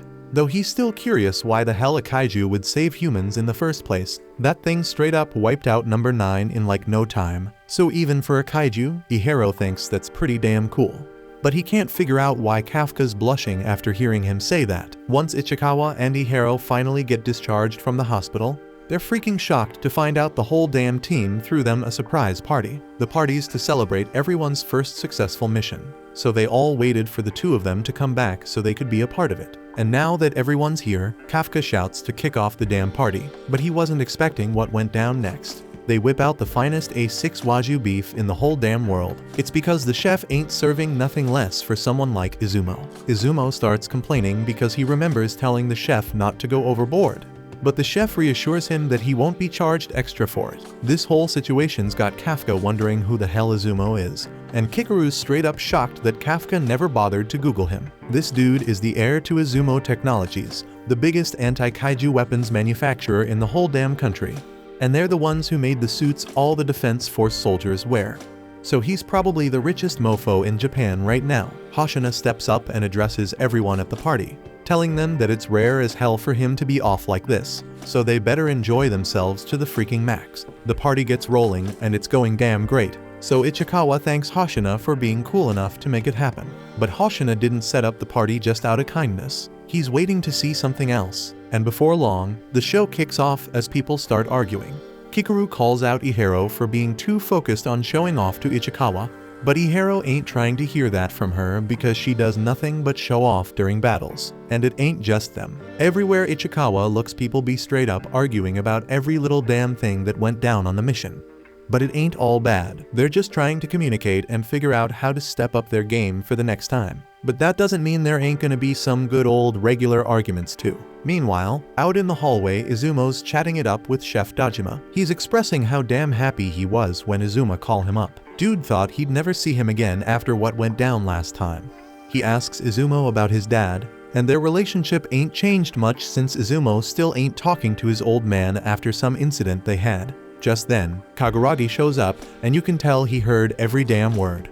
But he knows it's a private matter, so he just keeps on walking to the bathroom. Back inside, Hoshina's finally calmed the chaos and drops a bombshell. He announces that Kafka's getting recognized for his help in the last mission. His info on the kaiju saved a whole bunch of lives, so he's officially getting promoted to a full member of the defense force. Everyone's going wild celebrating Kafka's achievements. And the next day, Kafka's getting officially inducted by Mina. He's stoked, but he also wants to be careful not to speak out of turn like last time, so he awkwardly excuses himself. But as he's leaving, Mina reminds him that he still has a long way to go before he can stand by her side, showing that she still remembers the promise they made. Kafka's all pumped and tells her he won't let her down, but damn, that counts as speaking out of turn, so she makes him do 50 push-ups. She's got a meeting about the kaiju number 8 and 9 appearances, so Kafka will have to ask Hoshina about the paperwork for his new officer status. She also lets him know that Hoshina was the one who put in a good word for him, so he better live up to the man's expectations. It's late as hell and Kafka's still grinding away, studying like he always does. But he knows he gotta call it quits before Hoshina comes in and starts scolding him for skipping on sleep.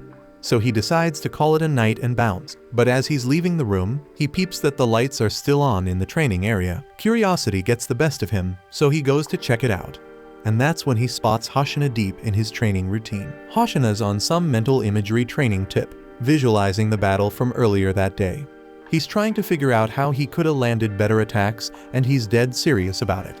It kinda freaks Kafka out, and he ends up taking a tumble. Finally, Hoshina notices him and starts ragging on Kafka for staying up so damn late again. Kafka asks Hoshina why he is training late as well. So Hoshina then explains that he needs to make damn sure he's ready to take down kaiju number 8 next time they cross paths. He's been replaying the fight in his mind and realized he messed up right from the start. If he had gone all out from the beginning, he could have won. Regular officers couldn't handle a beast as strong as 8 or 9. So Hoshina's gotta be the one to step up and handle it. Kafka sees how hard Hoshina's working to protect everyone, so he makes a promise. He's gonna try his best to live up to Hoshina's expectations. But Hoshina ain't buying it and puts Kafka in a headlock, calling him out for talking big when his combat power's still at a measly 1%. But if Kafka wants to help so badly, Hoshina's cool with him just living up to 1% of his expectations for now. Hoshina's done with his training for the night and he's heading back to the main office, and he tells Kafka to make sure he hits the bed soon. But up in the sky, shit's getting real. There's danger lurking as a new humanoid kaiju's gearing up for an attack with his crew of aerial kaiju. A while later, Hoshina's thinking about how kaiju number 8 moves like a freaking human. And then there's kaiju number 9, who can straight up talk and disguise itself as a human. Hoshina's getting real worried because some weird shit's going down with the kaiju. Meanwhile, Kafka's thinking about what Hoshina told him, deciding he can't let him down. Kafka heads to bed, but damn, he's mind blown when he sees fire raining down from the sky. The whole base is getting wrecked by a crazy amount of fireballs, and Kafka's crew wakes up to see the place in chaos. Konomi tells Hoshina they're seeing a ton of kaiju inside the base. These monsters are straight up attacking them from the air, and each one of them's got a fortitude rating over 6. But the scariest part, they're all Hanju. On the ground, one of these beasts is tearing the base apart with a crazy powerful attack. Since Mina ain't around, Hoshina steps up and takes command. He tells all hands to lure as many kaiju as possible into the training area and make sure none of them escape the base. They ain't hearing any reports of damage outside the base, so Hoshina's wondering if the kaiju are after the base itself. Kafka's straight up horrified seeing the base on fire, and he knows those wyvern-type kaiju are some serious bad news. But then he stops and realizes that if they're wyvern-type, something's definitely off. Elsewhere, Hoshina gathers up all the folks with rifles and tells them to head to the center of the base. They're gonna lure the kaiju and shoot them down. Right then, Kafka fills Hoshina in on the fact that they usually only see about a dozen wyvern-type kaiju in a whole year. And one thing's always been consistent: they always show up alone. Hoshina figures if they're rolling in as a group this time, it means something's making them put aside their pride and act with a goal in mind. He's predicting they got a badass leader. And just like that, this leader appears in front of Hoshina, saying its target's been spotted. So Hoshina tells Kafka he's hanging up now. The leader straight up demands to know if Hoshina is the baddest human at the base. But Hoshina's just shocked it can talk. Mina ain't around, so Hoshina claims he's the strongest, and the leader decides Hoshina's his prey. Right then, Konomi drops the bomb that this leader is a Daikeiju class with a fortitude of 8-3. Hoshina tells his right hand to handle the other kaiju fight so he can focus, but he's gotta quickly dodge an attack from the Daikeiju. The monster's impressed, saying Hoshina passes, before unleashing another insane attack. Hoshina dodges it once again, which only makes the Daikeiju even more pleased. It decides it's time to start the annihilation, and its scream gets all the other kaiju to scream too. Hoshina realizes they're reacting to his battle cry, confirming they're after the base. Just then, he's gotta dodge another attack and notices how the monster's punches hit like a freaking meteor strike. He knows if he gets hit, it's game over, so he keeps dodging its attacks. He manages to land a hit. But damn, the beast's skin is even tougher than kaiju number 8. Meanwhile, the others are struggling to fight the kaiju. They can't do any damage, and they're mind blown when Kafka tells them to stop attacking them from the front and hit them from behind. See, those wyvern types are easy targets from the front when they're flying, so they got thicker skin there, but the skin on their backs is thin as hell to keep their weight down, and the cores near the back too. The others are impressed by Kafka's knowledge, so they switch up their formation to target the backs of the kaiju. Izumo and Kaguragi team up to take on one of these beasts, and Kaguragi acts as a distraction. Izumo unleashes his full combat power to launch an attack, but he's gotta dodge quick when another kaiju swoops in to attack him. This shit's terrifying because these kaiju are working together and watching each other's backs. No one knows what to do, so they're all shocked when Kikaru says there's another way. Just then, Kikaru comes zooming in at lightning speed and starts wrecking the kaiju. She busts out a new weapon and straight up declares that her plan is to unleash her unstoppable power and smash through their front armor. Turns out, back at the base's underground weapon stash, Kikaru was straight up shocked to find out they made a custom weapon just for her. Usually, you gotta be a captain to get one, but they made an exception for Kikaru. The kaiju threat level's been going up, and Kikaru ranks as the 3rd strongest officer on the base. So now they treat her like a key player. Mina announces that Kikaru's officially the 3rd strongest weapon after the captain and vice captain. Her job is to wipe out those kaiju. Back in the present, Kikaru can tell this weapon packs a mean punch. The only downside is, it's ugly as hell and doesn't really match her style. Everyone's jaw drops seeing the damage she's causing, and she declares that this kaiju's about to meet its end. Kikaru dodges its attack and reveals her weapon was made from a uni-organ taken from a neutralized Hanju 2 years back. Hoshina told her that when she pulls the trigger and powers it up, it releases shockwaves. Kikaru uses it to speed up and unleashes her first move to crush the kaiju. But then out of nowhere another kaiju shows up, so she hits it with another shockwave, this time causing massive damage. The dudes watch in awe and think the weapon suits her perfectly. Then a kaiju pops up in the sky, but Kikaru's shocked when it gets hit by some freeze rounds. It's Ichikawa, and Kikaru's impressed that he can throw down like that against such tough kaiju. Ichikawa keeps blasting rounds at the kaiju, and Kikaru finishes it off. Kikaru lets Ichikawa join in on the action, but only if he can keep up. And Ichikawa's like, hell yeah, I got this. Izumo and Kaguragi ain't gonna be left behind either, so they decide to strike the enemy from behind while Kikaru's got them distracted. Hoshina's stoked to hear Kikaru's holding it down, but he's got a major issue with the leader. This thing's speed and power are off the charts, and what's even scarier is that Hoshina can tell the Daikeiju's straight up enjoying the fight. Kaiju ain't supposed to feel emotions like that. Hoshina makes his way to gate 3, but he gets pissed when the beast straight up wrecks it. Then out of nowhere the beast vanishes, leaving Hoshina shocked. This freaky monster explains that most kaiju can't put up a fight like Hoshina did, so it's looking forward to devouring him and getting even stronger. The leader sends Hoshina flying, but even acknowledges Hoshina's strength because he managed to slice his arm off. Right then, Hoshina apologizes to Konomi because he's deciding to skip the usual procedure. Now that they're on the training grounds, he don't gotta worry about hurting the officers, so he's going all out. Hoshina unleashes 92% of his combat power and declares it's time to neutralize this Daikeiju. Somewhere else, this girl finds herself in deep trouble. Kafka's nearby, but he won't make it in time, so he transforms just his legs to save her. She's shocked to be rescued by Kafka and assumes he's mastered his suit. He just goes with it, but then the beast gets ready to attack them. Luckily, Kikaru and Ichikawa swoop in and save the day. Kikuru tells them to get the injured to safety. Ichikawa then talks directly to Kafka and tells him not to take any crazy risks. He reminds Kafka that he's a full officer now and he needs to believe in his fellow officers. Kafka gets it and watches in awe as they fight. They team up against the kaiju, and Kafka can't help but wonder when they learn such sick teamwork. Just then, Konomi announces that other units have arrived to help. Kafka's hyped because it means the senior officers who were off duty have finally shown up. The platoon starts cooking up a plan to work together, and things start looking more hopeful. They're pushing back even without Mina being there. Kafka goes to help the wounded and thinks about how freaking amazing his 3rd division is. Nearby, Hoshina tells the leader they messed with the wrong crew and he's damn sure they're gonna win. The two start throwing down again, and the Daikeiju figures something out. Hoshina's been slicing right through the tiny gaps in his exoskeleton. But damn, he's bummed because it ain't fun no more. Now that Hoshina's strategy's exposed, it's easy for the Daikeiju to shut those openings down. Out of nowhere though, Hoshina still manages to slice the beast to pieces. The leader realizes Hoshina was just messing with his head, aiming for the gaps as a diversion. Hoshina tears the leader apart, but then he's the one who's shocked when the monster gets even more hyped. This is the kind of fight it lives for, and it starts regenerating.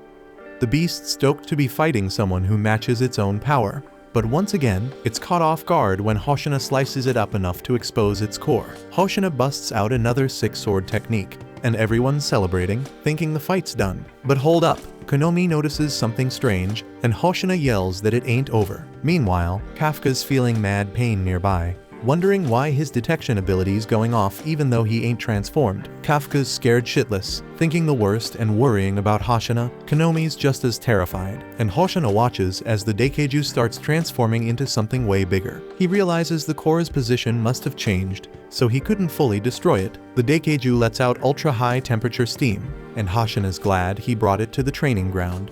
Right then, Konomi announces that the Daikeiju's fortitude is rising, and she can't believe the damn number. The beast finishes its transformation, and she declares its fortitude's now at 9. Hoshina's freaked out seeing what it's become, and the Daikeiju lets out a freaking monstrous roar. Daikeiju is done blowing up to epic proportions, and poor Hoshina be straight up screwed because he ain't in his element no more. Daikeiju's transformation even got Kafka feeling some kind of way, and he knows something ain't right. So Kafka starts hauling ass toward Hoshina and Daikeiju's epic beatdown. Daikeiju is trying to squish Hoshina like a bug, but my man dodges that mess and starts hauling ass along Daikeiju's arm, slashing like crazy. Hoshina is giving it his all, but the blades of his can't cut through that massive size difference. This is why he always hates taking on these gigantic kaijus, but now he's stuck in this mess. He gotta rely on his speed to avoid getting wrecked and strike Daikeiju's core whenever he got a shot. But out of nowhere, Hoshina is feeling this agonizing pain shoot through his body because he's pushing himself too damn hard. It's been 10 minutes since he maximum output, so Konomi is begging him to shut it down before he messes himself up really bad. But in the heat of battle, Hoshina ain't got the luxury to hold back. With his body on the brink, he knows he got maybe a minute left before he's a goner. So he trying to make the most of it, sneaking up on Daikeiju by using a nearby building. But damn, when Hoshina leaps in the air to attack, he's straight up shocked to find out Daikeiju got eyes in the back of his damn head. The giant sees Hoshina coming and close lines his ass out of the freaking sky, sending him flying across the city. That last hit drained every last ounce of strength from Hoshina, shutting down his max output and taking him on a trip down memory lane. Back when Hoshina was just a young blood, his old man used to worship him for being a blade-wielding genius. If he was born 200 years ago, he would have been a freaking legend. But times done changed, and swords ain't the weapon of choice no more. Back to the present. Konomi is losing her damn mind, shouting for Hoshina to check if he's still kicking. He lifts his head and tells her not to trip because he's still breathing. His shields be maxed out, barely keeping his sorry ass in one piece. He may have made it through, but he running out of ideas. Every damn thing he tried so far been a bust. He asks Konomi for an update on how the rest of the crew holding up. She fills him in. Civilians are almost out of the danger zone, and the wyverns are dropping like flies. Hoshina is stoked to hear everyone holding it down, so he decides to keep giving it his all, even if it means kicking the bucket. Konomi be all up in his face, begging him to chill, but my man ain't having it. He leaps his ass into the air and slashes at Daikeiju. But that cut be healing up in a flash. Now Daikeiju knows for sure Hoshina ain't got no chance in hell of taking him down. So what does Daikeiju do? He sends a freaking exploding wyvern after him, and Hoshina gets blasted back into another memory trip. His pops straight up told him to give up his dream of joining the defense force because sword skills won't cut it against the kaiju. Folks been telling him for ages that his blade skills are useless against the kaiju. But then Mina comes along and flips the script. Instead of ragging on him, she asks Hoshina to join her squad because he's exactly the type of person she needs. She can't swing a blade for shit, so she wants Hoshina by her side to clear a path when she gotta take aim and blast her targets. Mina left him holding it down at the base while she out doing her thing. Hoshina ain't letting that place go down, no matter the cost. So he keeps slashing away at Daikeiju, throwing every damn attack he knows at him. But he gets caught by that bastard Daikeiju and about to be squashed like a bug. Kafka peeped this going down, so he starts hauling ass to help, ready to transform and save Hoshina's sorry ass.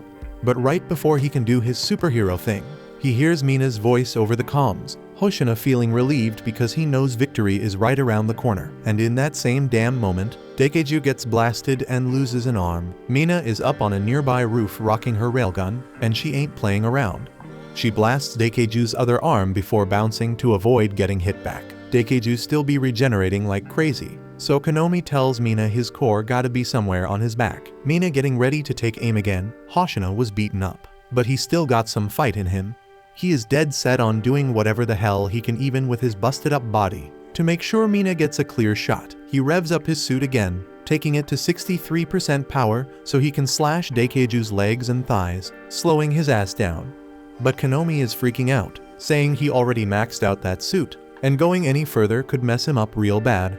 Hoshina knows damn well the risks he's taking with his moves, but even with his desperate charge, Daikeiju can heal up all the damage in a split second. Hoshina ain't dealing enough damage to keep that beast immobilized. His power output is weak as hell, and he's clueless about how to bring Daikeiju down with the explosive force he needs. But out of the blue, Kikuru jumps in, swinging her axe, trying to lend a hand to Hoshina. But even with her insane strength, she's still too damn weak to even make a scratch on Daikeiju's tough exoskeleton. She may not be able to solo Daikeiju, but her presence sparks an idea in Hoshina's mind. So he tells her to keep on attacking and follow his lead, so she can slice into the wounds he creates when he goes for Daikeiju. Kikuru's down with a plan, so the two of them team up and put their plan into action. Hoshina slashes open Daikeiju's shell, while Kikuru delivers a massive blow to the exposed flesh. The attack seems to hit Daikeiju hard because he screams out in pain and drops to his knees. They successfully immobilized him, at least for now. But all the strain Kikuru put on her body finally catches up to her, and she reaches her limit and passes out. Hoshina realizes Kikuru's out of commission for the time being, but he ain't sweating it because they already bought enough time for Mina to get in position for a killer shot.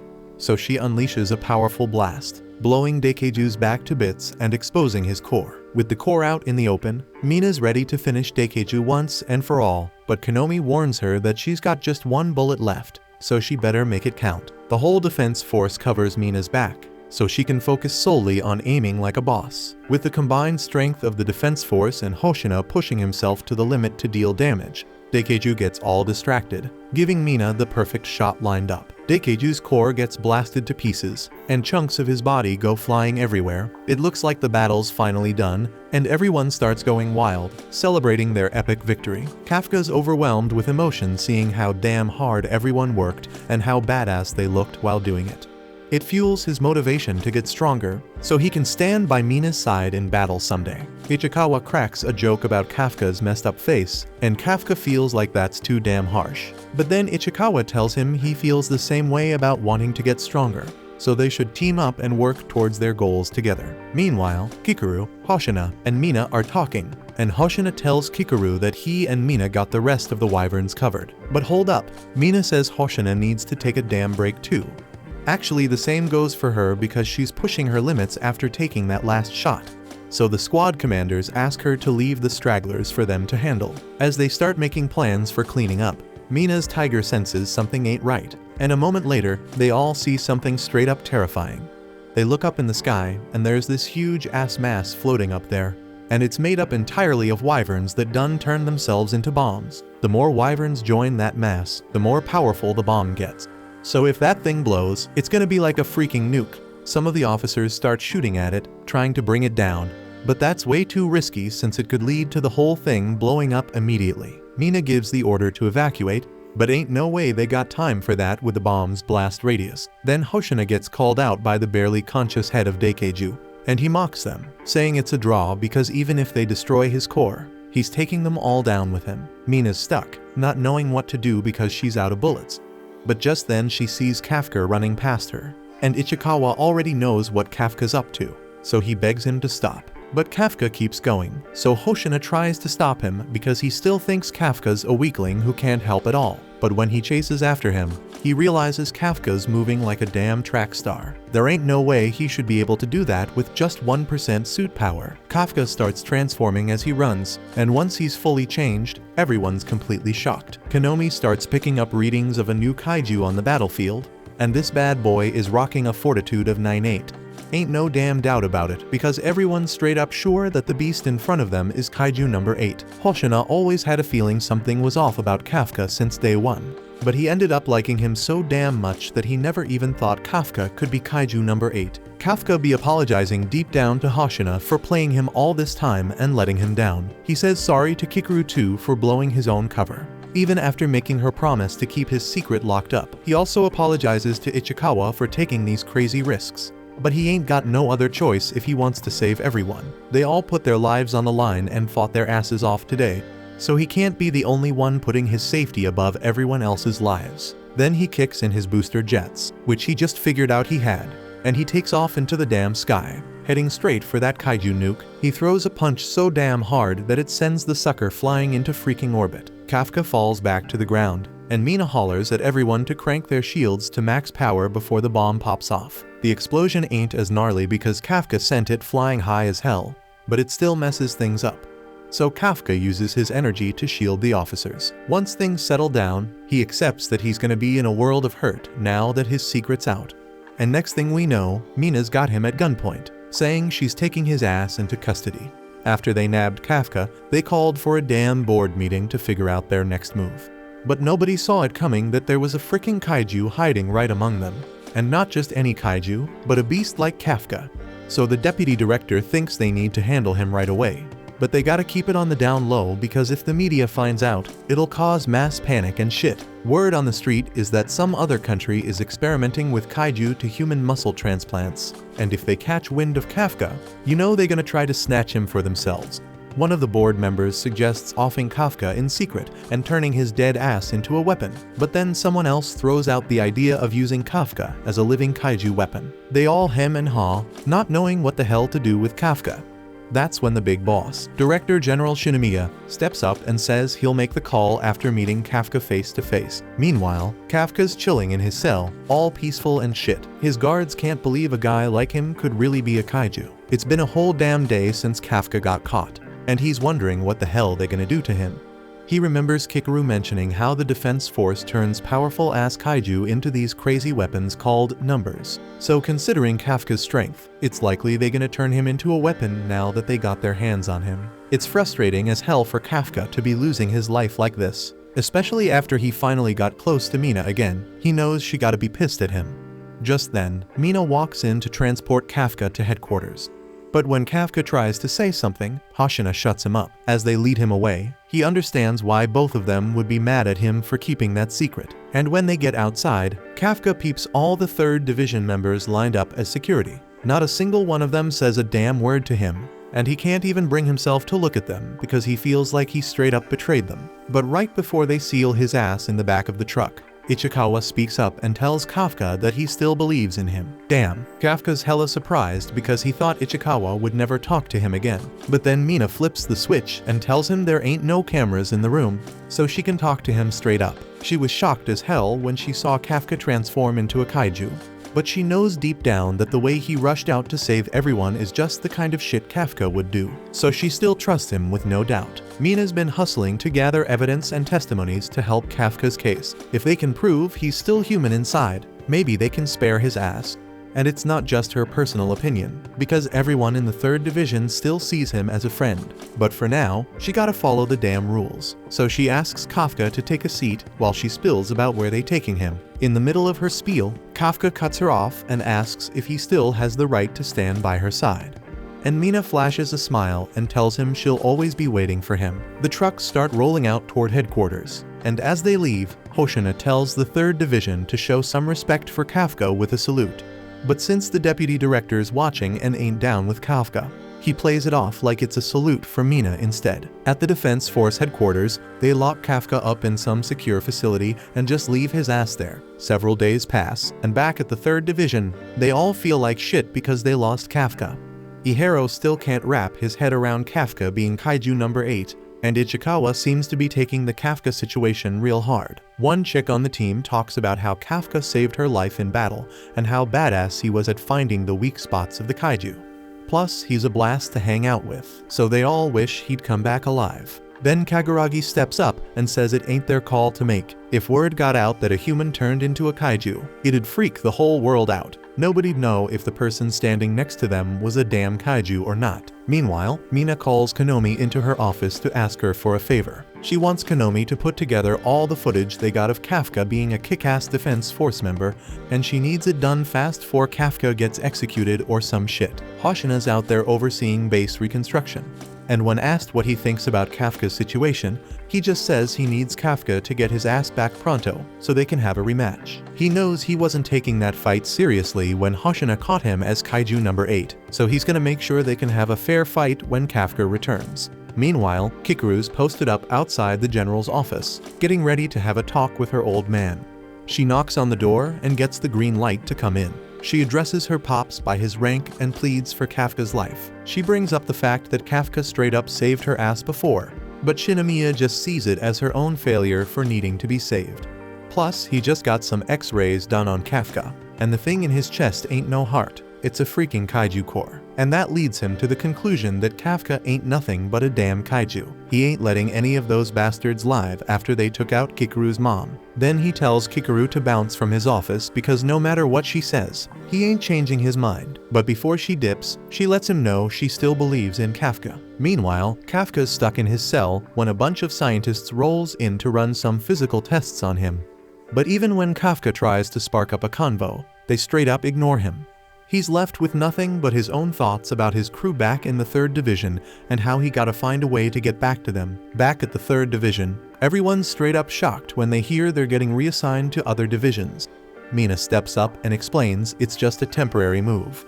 Their current base got wrecked, like 75% destroyed, so it ain't a solid spot for operations no more. And with all these new kaiju showing up, including number 9 and Daikeiju, who's now called number 10, headquarters is getting worried that these kaiju might be plotting something major. They gotta stay ready.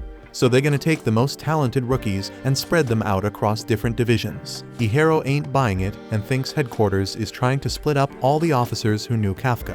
But Mina assures him it's been in the works for months and got nothing to do with Kafka. Even with that said, the others ain't too thrilled about leaving the 3rd Division. But after a moment of thinking, Ichikawa decides to go along with it. Later that day, Izumo is up on the roof, thinking about hitting up his old man for help with Kafka. But just then, Kaguragi rolls up, talking on the phone with one of his old homies. When he hangs up, he realizes Izumo heard him, so he plops down and says that he was talking to his former military commander, trying to see if there's anything he can do to help Kafka. Izumo's caught off guard because Kaguragi ain't the type to ask for favors like that, but he's willing to do whatever it takes to make sure Kafka don't end up 6 feet under. And Izumo's on board with that. Back to Kafka. He's dead set on proving he's still a human, so he can bounce out of here alive and rejoin the crew. But then the vault doors swing open, and Shinomiya himself shows up. Kikuru's watching from the observation room, and she's bug-eyed when she hears her old man ask for Kafka's restraints to be removed. The operators ain't feeling it,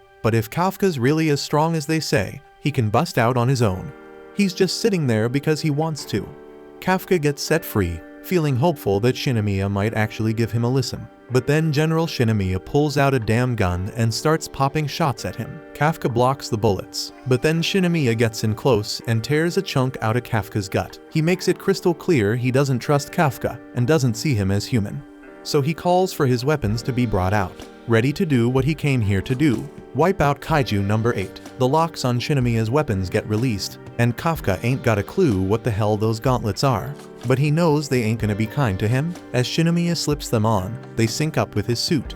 He tells Kafka that if he wants to claim he's human, he better die looking like one. Kafka knows he's gotta throw down, but he plans to keep his cool and not fully transform to prove he's human. But in the blink of an eye, he feels a bone-chilling amount of pressure and has to dodge by jumping in the air. Still, he loses an arm to Shinomiya in the process.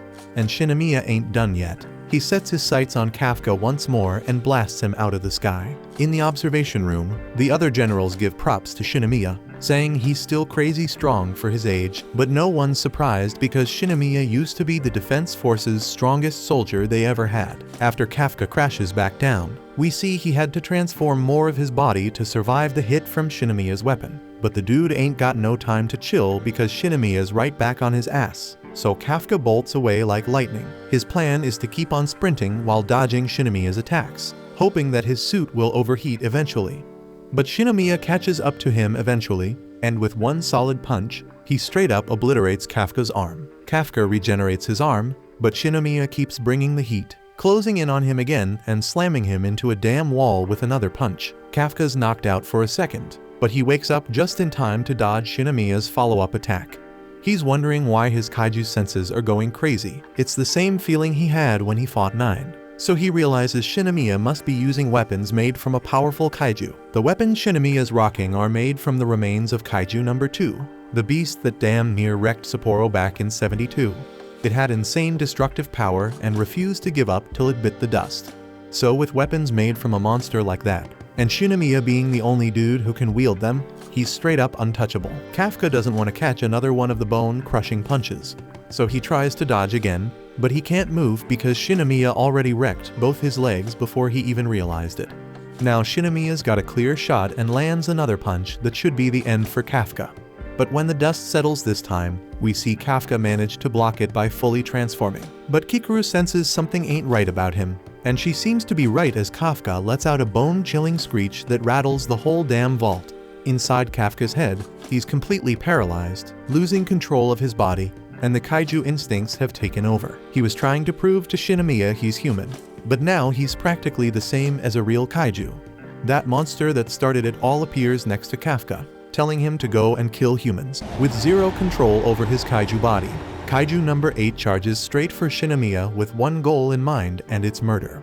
While all this is going down, Ichikawa's pushing himself hard with his workout. So Iharo tells him to chill and take a break. Iharo also asks Ichikawa what the hell he was thinking when he agreed to switch units. Ichikawa responds saying he wants to get stronger. Iharo tells him he could still get strong if he stayed in their unit, and that might be true, but Ichikawa wants to get stronger as fast as freaking possible. He wants to be the one protecting Kafka next time instead of always needing protection. Iharo asks if Ichikawa really believes Kafka's gonna make it back to them, but he ain't just believing it. He knows it for a fact, and when Kafka returns, he doesn't want to regret his own weakness no more. After hearing Ichikawa's reasons, Iharo gets this sudden urge to train hard too so he don't fall behind. But before they can do anything, they get interrupted by the platoon leaders. They know today's the day headquarters decides what to do with Kafka, so it's gotta be hard to stay focused right now. But they assure Ichikawa and Iharo that things will probably be alright. They all sent letters asking for Kafka to be spared, and Mina got summoned too. So there's gotta be some good news. Meanwhile, Mina gets to the Defense Force headquarters and they tell her director Isao Shinomiya is testing Kafka right now. So she gotta wait in the damn meeting room until he's done. But she ain't got a high enough rank to sit, so they tell her to just stand next to the table. At the same time, the fight between Isao and Kafka is still going on, and as Kafka charges at him, he throws a jet-powered punch straight at Isao. But Isao dodges it and says Kafka's hella fast, but still predictable. Turns out, Isao was dead wrong about Kafka being predictable, because Kafka twists his damn spine backwards and lands a second punch right after, and Isao has to block it. He didn't expect Kafka to mess up his own body just to attack. So now he realizes he gotta be extra careful. Kafka's still trying to control his kaiju body from attacking Isao, but it ain't working. His body unleashes a barrage of punches and slams Isao into the ground. Isao manages to escape by kicking Kafka's leg.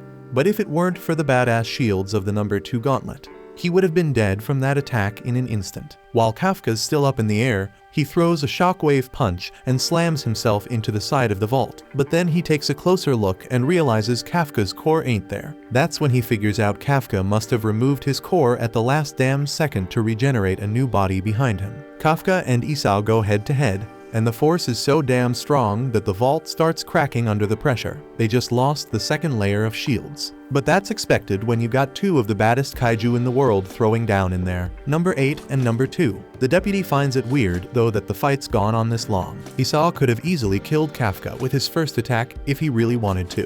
While Kafka was still holding back, Kikaru thinks this means her old man's trying to give Kafka a chance to prove himself. Back at the 3rd Division base, Kaguragi's talking about how he joined the defense force because he wanted to save lives. But he ended up being saved by Kafka instead. Even though Kafka's a kaiju, he's saved countless lives and ain't caused harm to nobody. So Kaguragi believes Kafka should be judged by his actions. But right now, his actions are trying to straight up murder Isao. Isao dodges Kafka's punch and gets behind him to land a bunch of shockwave punches of his own. But even though they looked like they did damage before Isao hit the ground, Kafka carves out a huge chunk of Isao's abdomen, and things ain't looking good for him. Kafka's still doing everything he can to stop himself, but nothing's working, so he keeps attacking Isao. Isao has to go on the defensive, using his gauntlets as shields. But Kafka overpowers him anyway and sends Isao flying. As a last-ditch effort, Isao unleashes all the power of the number 2 gauntlets and shoots an energy blast at Kafka. But it doesn't do shit to him, and Kafka fires back with his own energy blast. Then he grabs Isao by the gauntlets and slams him into the wall. The whole time Kafka's desperately trying to stop himself because he doesn't want to kill Kikaru's old man while she's watching. Kikaru can't stand seeing her old man on the brink of death, and she remembers the promise she made to Kafka about killing him if he ever became a threat to humanity. But she still wants to believe that Kafka can regain control of himself. Kafka's giving it his all, trying to snatch back control of his body. But then that damn kaiju worm shows up out of nowhere and takes a big bite out of him. It looks like Kafka's lost control of his body for good now, and Isao's regretting his decision to give Kafka a chance. But while Kafka's drowning in his own thoughts, Kafka sees a memory of Mina saying she'll be waiting for him, and that gives him the strength for one final push to take back control. So just before he can punch Isao to death, he uses his arm to stab himself through the chest. And right before he passes out, he tells Isao once again that he ain't just a kaiju, he is a damn human. After Kafka collapses, Norimi's got his blade at Kafka's neck, but Isao tells Norimi to back off. Norimi reluctantly pulls back his blade and tells his men to stand down, but Isao actually asked Narumi, the commander of the 1st Division, to have his back.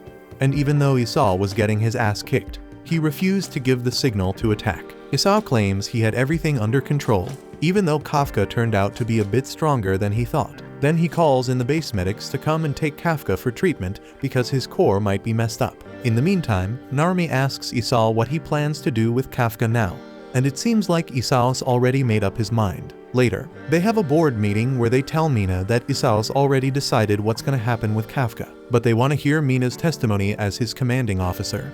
She's been keeping an eye on Kafka since the day he joined the defense force, but the records show they've known each other way before they joined. Mina confirms it's true, but she adds that she ain't never shown him any special treatment. The board knows that's the truth because Mina even chose to fail Kafka during the exam, and it was actually Hoshina who wanted him to be accepted. And before they get started, they make it damn clear to Mina that a decision's already been made, so her testimony ain't gonna change Kafka's fate. They're just asking for her testimony as part of the damn paperwork they gotta do. They don't want her feeling responsible for whatever the outcome might be. Mina gets it, so she starts giving her report on Kafka. She can't say for sure if Kafka's a human or a kaiju, but she can vouch for his actions as a defense force member. During the Mushroom Kaiju incident, Kafka came through for his team by finding the reproductive organs that would have caused a massive disaster in the city. And most importantly, he saved everyone in the 3rd Division and the surrounding area from getting wiped out by the kaiju bomb. The board members don't seem to give a damn about the lives Kafka saved. Instead, they say he only pulled it off because of his kaiju powers. Mina doesn't deny it because when he first joined, his combat power was at a big fat 0, so he was only allowed to pass as a backup. And he also failed the damn exam 12 times before that, so in terms of age, he's the oldest one on her team. But even with all that, and the fact that his body turned into a kaiju, he never stopped trying to save people. Out of everyone she knows, Kafka hates giving up the most, and he's got more humanity than anyone else. If they're gonna consider anything when deciding Kafka's fate, Mina thinks it should be his heart. The board members get all worked up because they didn't ask for her damn personal opinion. But Isao thanks Mina for her time and tells her she can go back to her post. Once Mina leaves, the other board members think they can just ignore everything she said and go ahead with executing Kafka. But the final decision's still up to Isao. Down in the medical bay, Kafka is getting treated for his injuries. And even though he's unconscious, we find out he's got a deep hatred for kaiju after what they put Mina through when they were kids. So he made up his mind that if he was going to turn into a real kaiju and lose his mind, he'd rather die as a human. Kafka wakes up later in a damn hospital bed, and he's surprised he's still kicking. But then he sees Isao sitting by his side. Isao tells Kafka he ain't there to hurt him. And Kafka's just relieved he didn't end up killing Isao because he couldn't face Kikaru if he did. He then asks if the council has accepted him as a human. But Isao tells him that if Kafka really was a human, stabbing himself through the chest would have been a surefire death sentence. Yet he managed to survive. The council's made up their damn minds that Kafka's a kaiju without a doubt.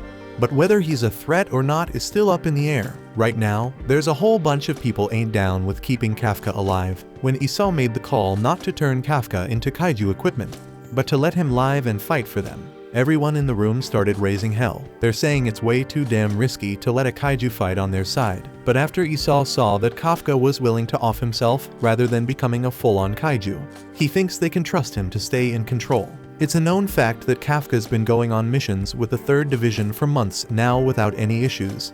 And it ain't even clear if a weapon made from his body would pack much of a punch in the first place.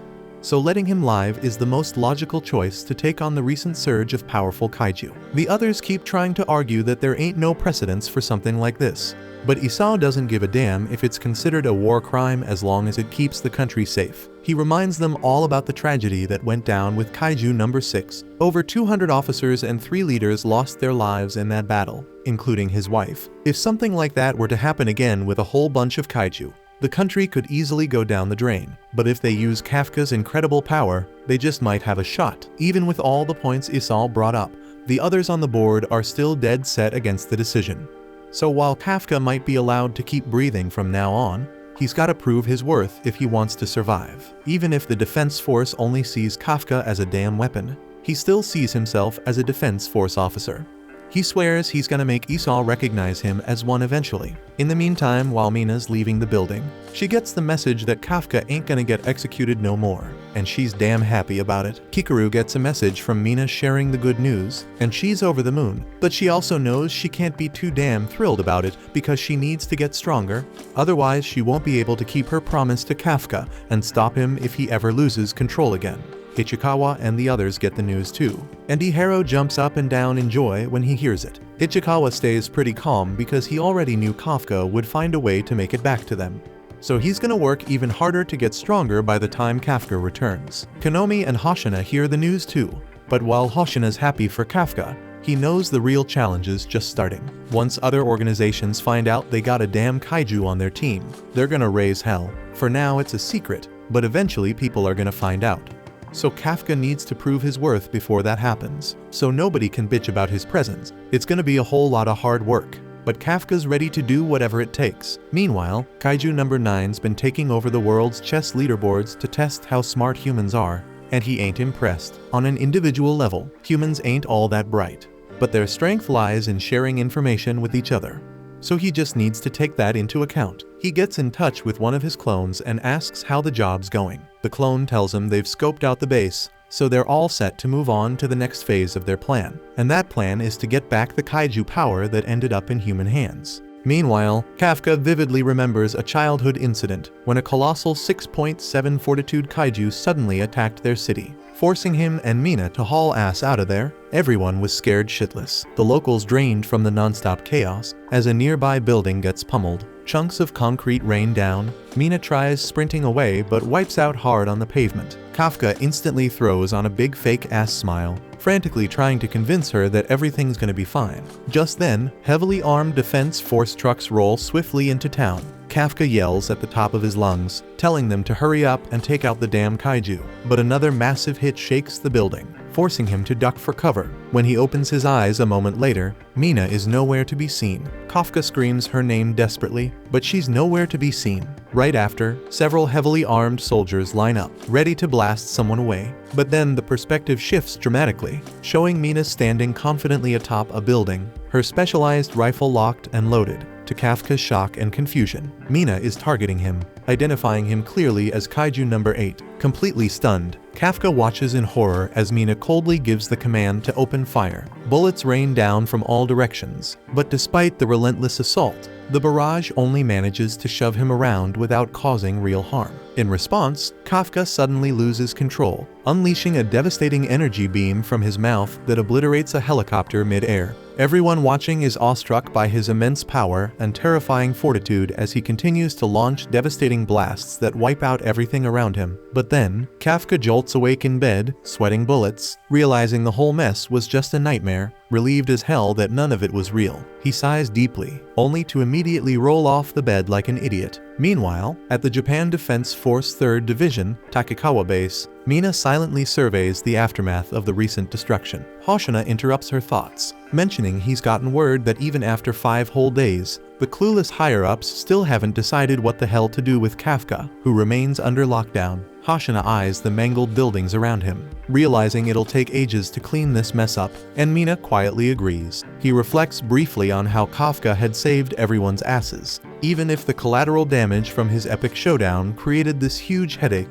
Changing the subject, Mina casually asks if today's when the rookies meet their new squads, and Hoshina confirms it and says that they should all be arriving shortly. At the same time, Ichikawa and Ihiro are driving to meet their new unit. Ihiro notices Ichikawa staring down, deep in thought, so he abruptly stops the car, faking wild excitement about snapping some shots of Matsumoto Castle. He eagerly asks Ichikawa to grab some pictures for him, but Ichikawa wonders aloud if they really have time for sightseeing, so Ihiro insists there's plenty of time, reassuring him. A little later, they're sitting on a bench when Ihiro gently tells Ichikawa to stop being so damn tense just because it's their first day with new squads, but Ichikawa brushes it off, claiming he's totally fine. Ihiro still can't believe he's sightseeing a famous castle while on an official Defense Force mission. Checking his phone, Ihiro notices Kafka's profile, the message he sent still unread. He quietly wonders what fate has in store for Kafka, knowing someone like him can't just casually slide back into being a regular Defense Force member. Suddenly, Ichikawa lets out a laugh, catching Ihiro totally off guard. He explains he just recalled Kafka's reaction right after his first transformation into a kaiju. Seeing Ihiro confused, Ichikawa elaborates that Kafka's first words after turning were, "What happens to me now?" followed immediately by asking if he could still join the Defense Force while looking like a full-on monster. Ihiro chuckles, saying something like that would have knocked him out cold for at least a year. But Ichikawa smiles knowingly, saying Kafka's built differently, he'll keep bouncing back no matter how rough things get, and Ihiro agrees wholeheartedly. Soon after, they resume their drive and arrive at the Defense Force's 4th Division, and Ichikawa quietly swears to himself that he'll get strong enough to never be a burden to Kafka again. At the same time, at the Defense Force's 1st Division, Kikaru scrolls through the group chat, smiling slightly as her former squadmates excitedly share updates about meeting their new units. She remembers the intense recent battle between Kaiju number 8 and her father, reminding herself once more that she has no choice but to become stronger. She's snapped out of her thoughts by the arrival of Ig Heisukawa, the 1st Division's vice captain, who politely apologizes for keeping her waiting, offering to take her to meet their captain right away. Walking with her, he remarks that Captain Mina from the 3rd Division probably explained everything already, but repeats anyway that Kikaru will temporarily serve with the 1st Division while Takekawa Base is being rebuilt. Kikaru acknowledges his words, privately thinking how the 1st Division is considered the strongest squad in all of Japan. Even in America, their reputation was legendary, so for her, there's no better place to train and truly become powerful. They shortly reach outside the captain's room, and Kikaru quietly anticipates meeting the strongest warrior in Japan, someone she hopes will teach her a thing or two.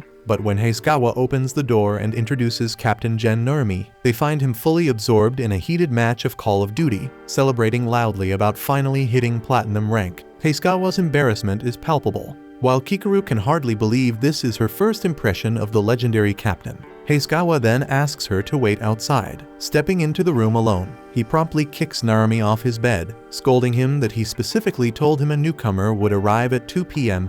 and that he should have cleaned his mess beforehand. Narumi lazily admits he knew about the visit, but argues it's entirely his choice whether or not to acknowledge it. Heisukawa kicks him again, clearly annoyed, telling him he won't get out of this one so easily. He figures Narumi was just too damn lazy to clean, but Narumi stubbornly retorts that Hasegawa has zero right to dictate how he keeps his room. Hasegawa bluntly reminds him that the room isn't actually his. It belongs to the defense force. Annoyed, Narumi sarcastically suggests that if cleanliness is such a big deal to Hasegawa, maybe he should handle it himself. Hasegawa immediately agrees, ordering his men to take care of the cleaning. But Narumi quickly changes his tune, complaining he hates when people mess with his things and insists he'll clean it up himself. Hasegawa then lifts Narumi, and only then does Narumi finally notice Kikaru standing there. Hasegawa formally introduces them, but Kikaru already feels zero respect for her new captain. All her high expectations were swiftly shattered by this ridiculous first impression.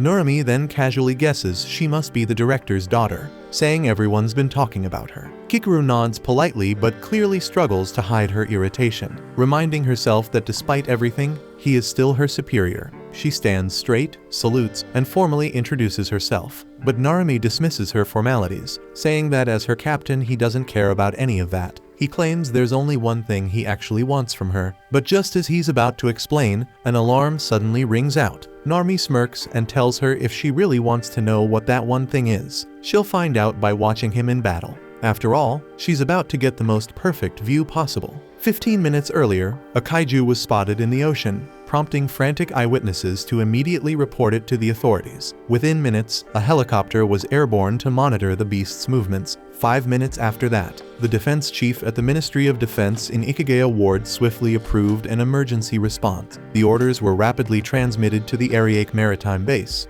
where 1st Division Captain Narumi departed along with Kikaru. The rest of the 1st Division quickly boarded armored trucks, rushing to intercept the kaiju, while military tanks moved into position for ground support. As sirens wailed through the city, emergency broadcasts urged all residents to evacuate via designated routes. Authorities closed the Kanagawa Route Bay Bridge completely, hoping the blockade would redirect the kaiju away from land. Unfortunately, the creature didn't give a damn, plowing straight through the bridge, shattering it completely and drowning everyone on it. Narumi receives news of this catastrophe, but remains surprisingly calm. He immediately calls an audible, ordering Shinonome, Miyake, and Takabana to Usanbashi, while instructing Hasegawa to stay at Daikoku Pier and stall the kaiju's advance by any means necessary. They follow his commands instantly, engaging the beast in fierce combat. Kikaru watches in awe, deeply impressed by how precisely they control the kaiju's movements. She realizes that this kind of seamless teamwork can only be achieved because each squad member is fighting at an insanely high level,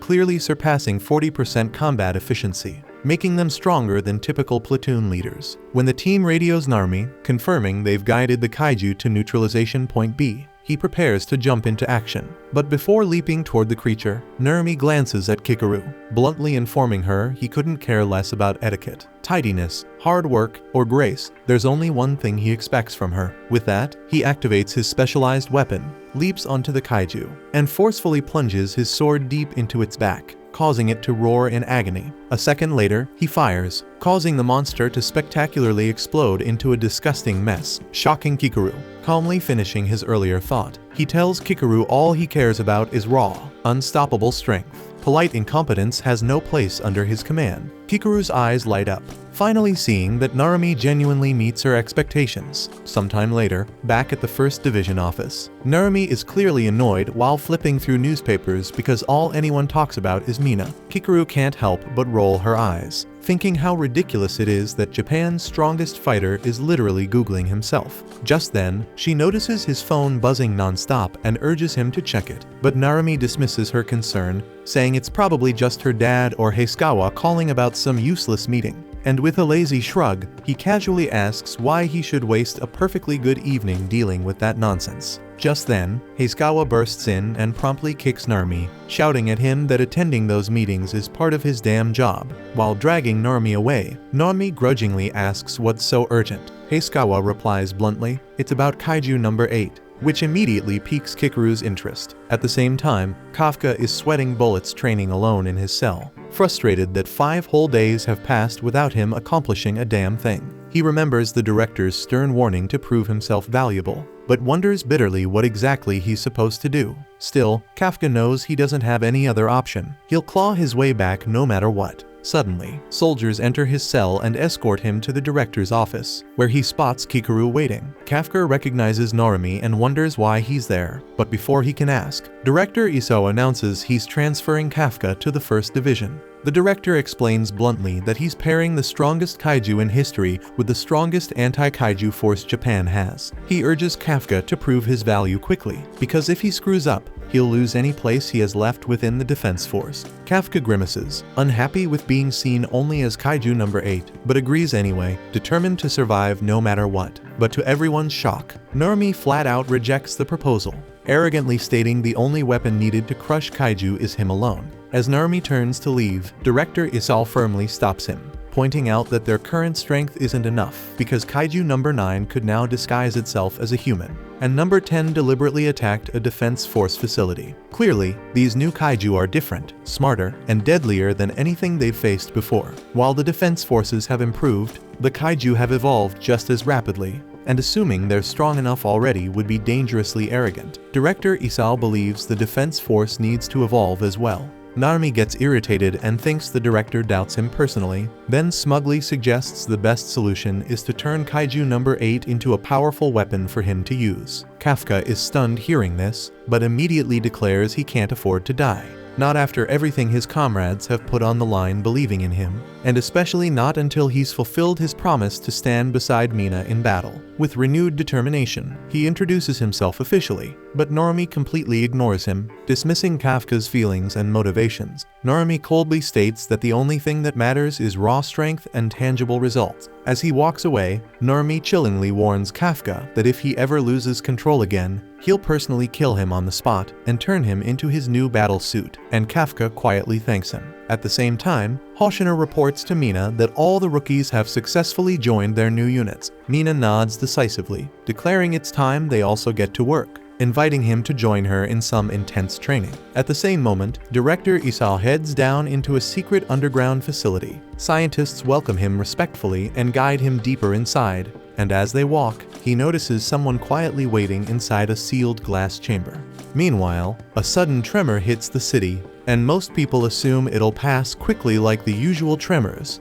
But as buildings begin to collapse around them, panic takes over and everyone scatters to escape the destruction. Once the quake finally settles, a gaping crater is left in the middle of the city, and confusion sweeps across the survivors as they try to comprehend what the hell just happened. Someone near the scene pulls out their phone and starts recording, but before they can get a proper look, an uncountable swarm of ant kaiju bursts from the hole, sending civilians scrambling for shelter as the creatures flood the streets.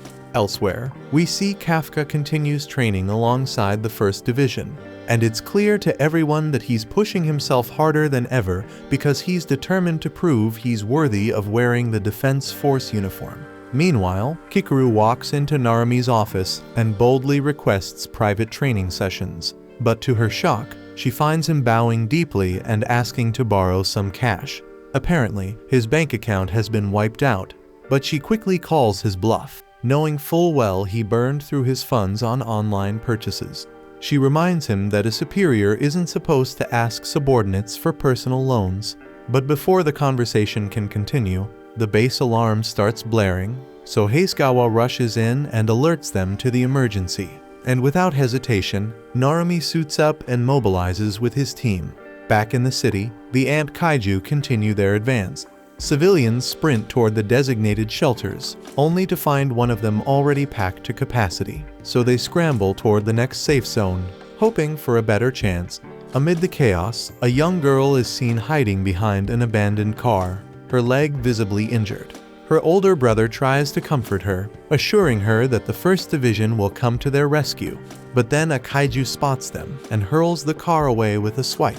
And just when it seems like the end, Narumi drops in to shield the siblings. Ever the showman, he tells the kids to upload what just happened online so the world can see how amazing he is. His squad then quickly moves in to extract the children, and Narumi turns to his team for a status update. Kanashi, one of his team leads, reports that his unit is still engaged with the kaiju, while Miike mentions his squad has already secured their assigned sector.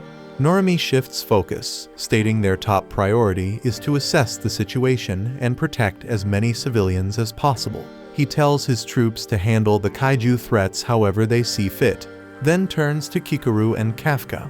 He instructs them to defend the neutralization zone and eliminate any kaiju that cross into it until the entire evacuation is complete, and adds that this is their time to prove what they're capable of. Over at the operations hub, staff are watching the unfolding crisis closely, and anxiety begins to rise as they worry that Kafka might lose control once he morphs into Kaiju number 8. So precautionary steps are taken to secure nearby civilians in case he ends up going berserk. But Isao steps in and tells them to concentrate on wiping out the kaiju threat, and with that the tension drops immediately. Over in the city skies, choppers hover above the urban zone, reporting that another swarm of ant-class kaiju is moving toward the designated containment area. So Kikaru readies herself to engage. She unleashes her full combat power as Narumi contacts his officer Shinonome, instructing her to back Kikaru up if things go sideways. But before Shinonome can even respond, a kaiju comes flying at her, only to realize that Kikuro has exterminated it with a single strike. Spectators watching the feed are amazed by her power, but Kikaru herself feels frustrated, believing she still has a long way to go before she can stand alongside the likes of Hashina and Mina. Refusing to slow down, she rushes another target and obliterates it by crushing its skull. Shinonome, witnessing her strength firsthand, admits she's impressed, only for Kikaru to shoot down another monster sneaking up from behind and tell her to stay alert. Shinonome gets fired up, thinking the two of them might actually make a solid team. The pair go on to obliterate wave after wave of kaiju, and observers can't stop praising Kikaru's performance. Hasegawa remarks to Narumi that she's already stronger than he was during his early years, which seems to rub Narumi the wrong way. He then senses something off because ant types typically stay underground and rarely surface, so he suspects there's someone pulling the strings. Soon after, another squad of kaiju nears the battlefield. Kafka steps up, ready to face them, but he quickly notices that his legs are trembling. He knows this is his moment to prove he belongs here. Taking a breath, he triggers a partial transformation, then rushes at the incoming kaiju with a powerful punch. But the impact barely phases the creature, and it hurls him backward with ease. Those watching from the command room begin to question why Kafka hasn't fully transformed. Surrounded now on all sides, he realizes that holding back isn't going to cut it. Memories flood back of the time he nearly lost control and almost killed Isao. But deep down, he knows that unless he can command his kaiju form, he'll never fulfill his dream. With that resolve, he makes the decision, and it's time to become Kaiju number 8. Everyone watches closely, expecting Kafka to finally unleash his kaiju form and turn the tide of the battle, but nothing happens. He fails to transform, and one of the ants lands a direct hit, launching him across the battlefield. Confusion spreads among the command staff as they try to understand what went wrong. At that moment, sensors pick up a Hanju-class kaiju nearby. The ground erupts behind Kafka, and another ant breaks through the surface. From inside its skull, the white kaiju emerges, and the higher-ups immediately identify it as Kaiju number 9. It glances around, puzzled that it can't locate number 8, revealing that it only came because it had sensed his presence earlier. It suspects Kafka might be Kaiju 8, so to test its theory, it shoots him in the shoulder. Kafka stumbles and tries once again to force a transformation, but again nothing happens. Narumi, watching from the field, sees the danger Kafka is in and decides to jump in.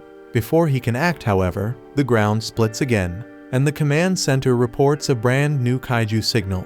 And to their shock, it's another Kaiju number 9. Then the ants that had just been taken out suddenly come back to life, and their strength seems amplified. So the first division begins to falter under the pressure, and Narumi deduces that Kaiju 9 is somehow enhancing or manipulating the ants.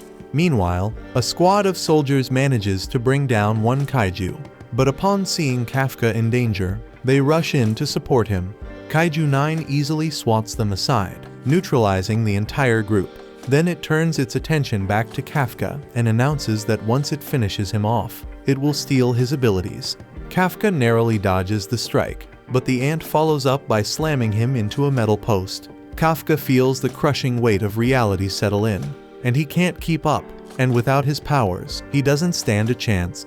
Desperate, he tries again to transform, but nothing happens, so he sinks further into despair, unable to understand why his powers won't respond. At the operations hub, an officer named Itami warns Isao to stay out of the battle, because he knows Isao is itching to get involved in case Kafka loses control. But he reminds him that using the numbered weapon shaves years off his life, so if he keeps pushing it, it'll kill him. But Isao simply responds that he's well aware of the cost.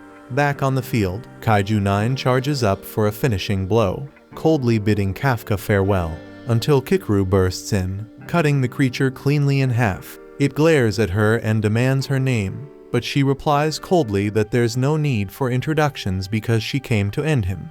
Elsewhere, the second Kaiju 9 watches the fight and concludes that in order to destroy number 8, it needs to eliminate Narumi first. It then launches a surprise assault, but Narumi evades, vaults into the air, and crashes down with a counterattack. Back at the control center, the analysts observe the rapidly deteriorating situation, and it's clear the First Division is under immense pressure. But Isao quietly watches and believes this is a challenge that the new generation must endure and rise above. Thanks for watching. Subscribe to not miss the next part.